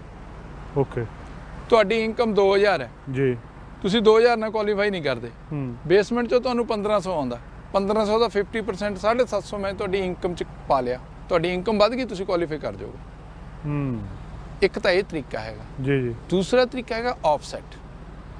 Offset ਕਿਵੇਂ ਕਰਦੇ ਨੇ? ਤੁਹਾਡੀ 2,000 ਦੀ ਇਨਕਮ ਹੈ ਜੀ, ਤੁਹਾਡੀ ਜਿਹੜੀ ਨਵੇਂ ਘਰ ਦੀ ਕਿਸ਼ਤ ਬਣਦੀ ਆ ਉਹ ਸਪੋਜ਼ $1,200 ਹੈ, ਤੁਹਾਨੂੰ $1,200 ਰੈਂਟ ਆਉਂਦਾ, ਤਾਂ ਕੁਝ ਪਰਸੈਂਟੇਜ 80% ਜਾਂ 90% ਉਹਦਾ ਆਫਸੈਟ ਕਰ ਦਿੰਦੇ ਨੇ। ਜਿਹੜੀ ਤੁਹਾਡੀ 1200 ਦੀ ਕਿਸ਼ਤ ਬਣਦੀ ਆ, ਜਿਹੜਾ ਤੁਹਾਨੂੰ ਰੈਂਟ ਆਉਣਾ, ਉਹਦੇ ਵਿੱਚੋਂ ਕੁਝ ਪਰਸੈਂਟੇਜ ਸਪੋਜ਼ ਆਪਾਂ ਐਗਜ਼ਾਮਪਲ ਲੈ ਲਓ ਕਿ 90% ਜੇ ਤੁਹਾਡਾ ਪ੍ਰਿੰਸੀਪਲ ਰੈਜ਼ੀਡੈਂਸ ਹੈ, ਠੀਕ ਹੈ ਜੀ, ਤੇ 90% ਉਹਦਾ ਹੋ ਗਿਆ ਨੀਅਰ ਅਬਾਊਟ $1000 ਜੀ, ਠੀਕ ਹੈ ਜੀ।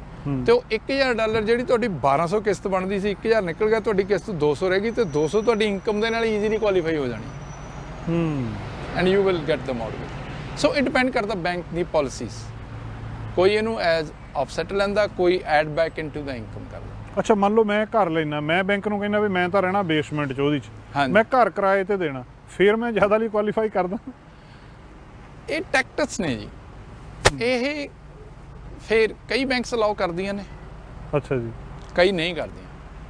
ਦੇਖੋ, ਜਦੋਂ ਆਪਾਂ ਕਹਿੰਦੇ ਨਾ ਮੇਕ ਸੈਂਸ, ਹੁਣ ਮੈਂ ਘਰ ਲੈਣਾ ਪ੍ਰਿੰਸੀਪਲ ਰੈਜ਼ੀਡੈਂਸ ਆਪਦੇ ਲਈ ਲੈਣਾ, ਠੀਕ, ਡਜ਼ ਇਟ ਮੇਕ ਸੈਂਸ ਕਿ ਮੈਂ ਬੇਸਮੈਂਟ ਤੇ ਰਹੂੰਗਾ ਤੇ ਉੱਪਰ ਮੈਂ ਕਿਸੇ ਨੂੰ ਦੇਵਾਂਗਾ? ਸਿੰਪਲ। ਪਰ ਕਰਦੇ ਆ, ਬਿਲਕੁਲ ਇਦਾਂ ਕਰਦੇ ਆ ਨਹੀਂ ਕਰਦੇ, ਇਹ ਨਹੀਂ ਹੈਗਾ ਕਿ ਨਹੀਂ ਕਰਦੇ। ਸੋ ਇਹ ਅਗੇਨ ਉਸ ਫਾਈਨੈਂਸ਼ੀਅਲ ਇੰਸਟੀਟਿਊਸ਼ਨ ਨੂੰ, ਬੈਂਕ ਨੂੰ ਜਾਂ ਕ੍ਰੈਡਿਟ ਯੂਨੀਅਨ ਨੂੰ ਉਹਦੀ ਪਾਲਿਸੀ ਕੀ ਆ, ਉਹਨੂੰ ਕਿਵੇਂ ਲੈਂਦੀ ਆ, ਕੀ ਉਹ ਅਲਾਉ ਕਰਦੀ ਆ। ਆਈ ਨੋ, ਮੈਨੂੰ ਪਤਾ ਇੱਥੇ ਕਈ ਫਾਈਨੈਂਸ਼ੀਅਲ ਇੰਸਟੀਟਿਊਸ਼ਨਸ ਕਰਦੀਆਂ ਨੇ, ਕਈ ਨਹੀਂ ਕਰਦੀਆਂ, ਕਈ ਨਹੀਂ ਟਰੀਟ ਕਰਦੀਆਂ, ਬਿਕਾਜ਼ ਉਹ ਫਿਰ ਉਹ ਮੇਕ ਸੈਂਸ ਵਾਲੀ ਥਿਊਰੀ ਤੇ ਆ ਕੇ ਕੰਮ ਖੜ ਜਾਂਦਾ ਵੀ ਨਹੀਂ ਯਾਰ, ਦੇयर ਇਜ਼ ਸਮਥਿੰਗ ਫਿਸ਼ੀ। ਇਸ ਵੇਲੇ ਕੋਵਿਡ ਦੇ ਆ ਚੱਕਰ ਦੇ ਵਿੱਚ ਜਿਹੜੀ ਗੱਲਬਾਤ ਚੱਲਦੀ ਆ ਵੀ ਲੋਕਾਂ ਦੀ ਇਨਕਮ ਘਟ ਗਈ, ਸਰਕਾਰ ਨੂੰ ਐਮਰਜੈਂਸੀ ਫੰਡਿੰਗ ਦੇਣੀ ਪਈ ਮਹੀਨੇ ਦਾ $2,000 ਲੋਕਾਂ ਨੂੰ, ਇਹਦਾ ਕੋਈ ਅਸਰ ਕੋਈ ਇਦਾਂ ਹੋਇਆ ਵੀ ਜਿਹੜੇ ਫੋਰਕਲੋਜ਼ਰ ਸ਼ੁਰੂ ਹੋ ਗਏ ਹੁਣ, ਵੀ ਲੋਕਾਂ ਤੋਂ ਪੇਮੈਂਟਾਂ ਨਹੀਂ ਦੇ ਹੁੰਦੀਆਂ ਤੇ ਹੁਣ ਘਰ ਜਿਹੜੇ ਆ ਉਹ ਮਤਲਬ ਉਹ ਉੱਦਾਂ ਹੋਣ ਲੱਗ ਪਏ? ਹੁਣ ਦੇਖੋ, ਜੋ ਤੁਸੀਂ ਓਵਰਆਲ ਫਾਈਨੈਂਸ਼ੀਅਲ ਇਸ਼ੂ, ਹੁਣ ਇਹਦੇ 2-3 ਫੈਕਟਰ ਨੇ। ਹੁਣ BC ਦੀ ਰੀਅਲ ਸਟੇਟ ਦੇਖੋਗੇ, ਪਾਰਟਿਕੂਲਰਲੀ ਸਰੀ ਦੀ ਮਾਰਕੀਟ ਨੂੰ ਦੇਖੋਗੇ, ਅਜੀਬ ਹੁੰਦੀ ਹੈ, ਅਜੀਬ, ਮਤਲਬ ਕਿ ਇਟਸ ਗੋਇੰਗ ਅਪ, ਠੀਕ ਹੈ ਨਾ, ਬਿਜ਼ੀ ਹੈ। ਪਰ ਉਹ ਕਿਵੇਂ ਬਿਜ਼ੀ ਆ, ਉਹ ਸਾਰਾ ਫਿਗਰਸ ਦਾ ਹੇਰ ਫੇਰ ਹੀ ਹੈ, ਠੀਕ ਹੈ ਜੀ। ਹੁਣ ਦੇਖੋ, ਕੋਈ ਵੀ ਚੀਜ਼ ਹੈ ਜਿਹੜੀ ਮੌਰਗੇਜ ਹੈ, ਉਹਦੀ ਤੁਸੀਂ ਰੀਪੇਮੈਂਟ ਕਰਨੀ ਹੈ। ਰੀਪੇਮੈਂਟ ਕਿੱਥੋਂ ਕਰਨੀ ਹੈ? ਤੁਹਾਡੀ ਇਨਕਮ ਤੋਂ ਹੋਣੀ ਹੈ, ਬਿਲਕੁਲ, ਠੀਕ ਹੈ ਜੀ। ਜੇ ਤੁਹਾਡੀ ਇਨਕਮ 'ਚ ਡੈਂਟ ਪੈ ਗਿਆ ਤਾਂ ਓਬਵੀਅਸਲੀ ਇੱਕ ਥੋੜੀ ਜੀ ਆਪਣੀ ਕਮਿਊਨਿਟੀ ਦੇ ਵਿੱਚ ਇਹ ਹੈ ਕਿ ਅਸੀਂ ਪੇਮੈਂਟਾਂ ਨਹੀਂ ਤੋੜਦੇ, ਰੋਟੀ ਘੱਟ ਖਾ ਲਾਂਗੇ, ਮਦਦ ਕਰ ਲੈਂਦੇ ਇੱਕ ਦੂਜੇ ਦੀ, ਮਦਦ ਕਰ ਲੈਣੇ ਇੱਕ ਦੂਜੇ ਦੀ। ਕਈ ਵਾਰੀ ਕੋਈ ਇੰਡੀਆ ਤੋਂ ਆ ਗਏ ਪੈਸੇ, ਸੋ ਉਹ ਆਪਾਂ ਮੈਨੇਜ ਕਰਦੇ ਹਾਂ, ਠੀਕ ਹੈ ਨਾ। ਪਰ ਜੇ ਤੁਸੀਂ ਮੌਰਗੇਜ ਇੰਡਸਟਰੀ ਓਵਰਆਲ ਦੇਖ ਲਓ, ਇਟਸ ਨਾਟ ਮੈਨੇਜ ਥਿੰਗ, ਇਹ ਸਿੰਪਲ ਕੈਲਕੂਲੇਸ਼ਨ ਹੈ ਕਿ ਤੁਹਾਡੀ ਇੰਨੀ ਇਨਕਮ ਆਉਂਦੀ ਹੈ ਜੀ, ਇੰਨਾ ਤੁਹਾਡਾ ਖਰਚਾ, ਇੰਨਾ ਕੁ ਤੁਸੀਂ ਐਮਰਜੈਂਸੀ ਫੰਡ ਰੱਖਣਾ, ਇੰਨਾ ਕੁ ਬੱਚਿਆਂ ਦੀ ਪੜ੍ਹਾਈ ਤੇ ਲਾਉਣਾ, ਇਸ ਸਿੰਪਲ ਫਾਰਮੂਲਾ, ਠੀਕ ਹੈ। ਹੁਣ ਜਿੱਥੋਂ ਤੱਕ ਹੈਗਾ ਫੋਰਕਲੋਜ਼ਰ, ਇਹ ਡਿਪੈਂਡ ਕਰਦਾ ਜੀ।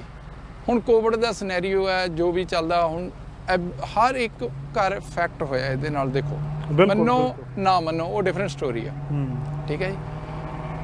ਹੁਣ ਉਹ ਇੱਕ ਜੁਆਇੰਟ ਫੈਮਿਲੀ ਆ, ਇੱਕ ਸਿੰਗਲ ਫੈਮਿਲੀ ਆ ਜੀ। ਹੁਣ ਜੁਆਇੰਟ ਫੈਮਿਲੀ ਦੀ ਇਨਕਮ ਡਿਫਰੈਂਟ ਹੈ, ਸਿੰਗਲ ਫੈਮਿਲੀ ਦੀ ਡਿਫਰੈਂਟ ਆ, ਉਹਦਾ ਜਿਹੜੇ ਹਾਲਾਤ ਨੇ ਫਾਈਨੈਂਸ਼ੀਅਲ ਉਹ ਡਿਫਰੈਂਟ ਨੇ, ਜੁਆਇੰਟ ਫੈਮਿਲੀ ਦੇ ਡਿਫਰੈਂਟ ਨੇ। ਕਿੰਨਾ ਰੈਂਟ ਆਉਂਦਾ, ਜਿਵੇਂ ਤੁਸੀਂ ਕਿਹਾ ਮੈਂ ਬੇਸਮੈਂਟ ਤੇ ਲੈ ਲੂੰਗਾ, ਉੱਪਰੋਂ ਰੈਂਟਲ ਦੇ ਦੂੰਗਾ, ਉਹ ਮੈਨੇਜ ਹੋ ਗਿਆ। ਹੁਣ ਮੈਂ ਇਕੱਲਾ ਬੰਦਾ, ਮੇਰੀ ਸਿੰਗਲ ਫੈਮਿਲੀ ਹੈ, ਮੇਰੇ ਕੋਲੇ ਘਰ ਹੈਗਾ, ਮੈਂ ਉਹਦੀਆਂ ਪੇਮੈਂਟਾਂ ਮੈਨੂੰ ਔਖਾ ਹੋ ਰਿਹਾ, ਤਾਂ ਮੈਂ ਬੇਸਮੈਂਟ 'ਚ ਮੂਵ ਹੋ ਜਾਊਂਗਾ, ਉੱਪਰਲਾ ਰੈਂਟ ਤੇ ਦੇ ਦੂੰਗਾ, ਮੈਂ ਮੈਨੇਜ ਕਰ ਲੂੰਗਾ ਉਹਨੂੰ ਸ਼ਾਰਟ ਟਰਮ, ਲੌਂਗ ਟਰਮ ਨਹੀਂ ਹੈਗਾ।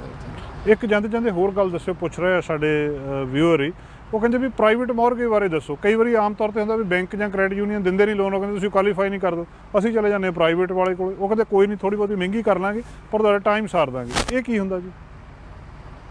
ਤੁਸੀਂ ਵੀ ਪੰਜਾਬ ਤੋਂ ਆਏ, ਮੈਂ ਵੀ ਪੰਜਾਬ ਤੋਂ ਆਇਆ, ਆੜਤੀਆ ਸੁਣਿਆ ਜੀ? ਬਸ। ਪ੍ਰਾਈਵੇਟ ਮੌਰਗੇਜ ਕੀ ਹੈ ਕਿ ਸਪੋਜ਼ ਉਹ ਇੱਕ ਗਰੁੱਪ ਆਫ ਪਰਸਨ ਜਾਂ ਕੋਈ ਆਰਗੇਨਾਈਜੇਸ਼ਨ ਬਣਾਈ ਹੋਈ ਆ, ਜਿਨ੍ਹਾਂ ਕੋਲ ਪੈਸਾ ਹੈਗਾ, ਉਹਨਾਂ ਨੇ ਰੱਖ ਲਿਆ, ਪਰ ਉਹਦਾ ਇੰਟਰਸਟ ਹੈ ਨਾ ਜੀ, ਉਹਦੀ ਕੋਈ ਵੈਲਿਊ ਨਹੀਂ, ਉਹਦੀ ਕੋਈ ਲਿਮਿਟ ਨਹੀਂ, ਸੌਰੀ।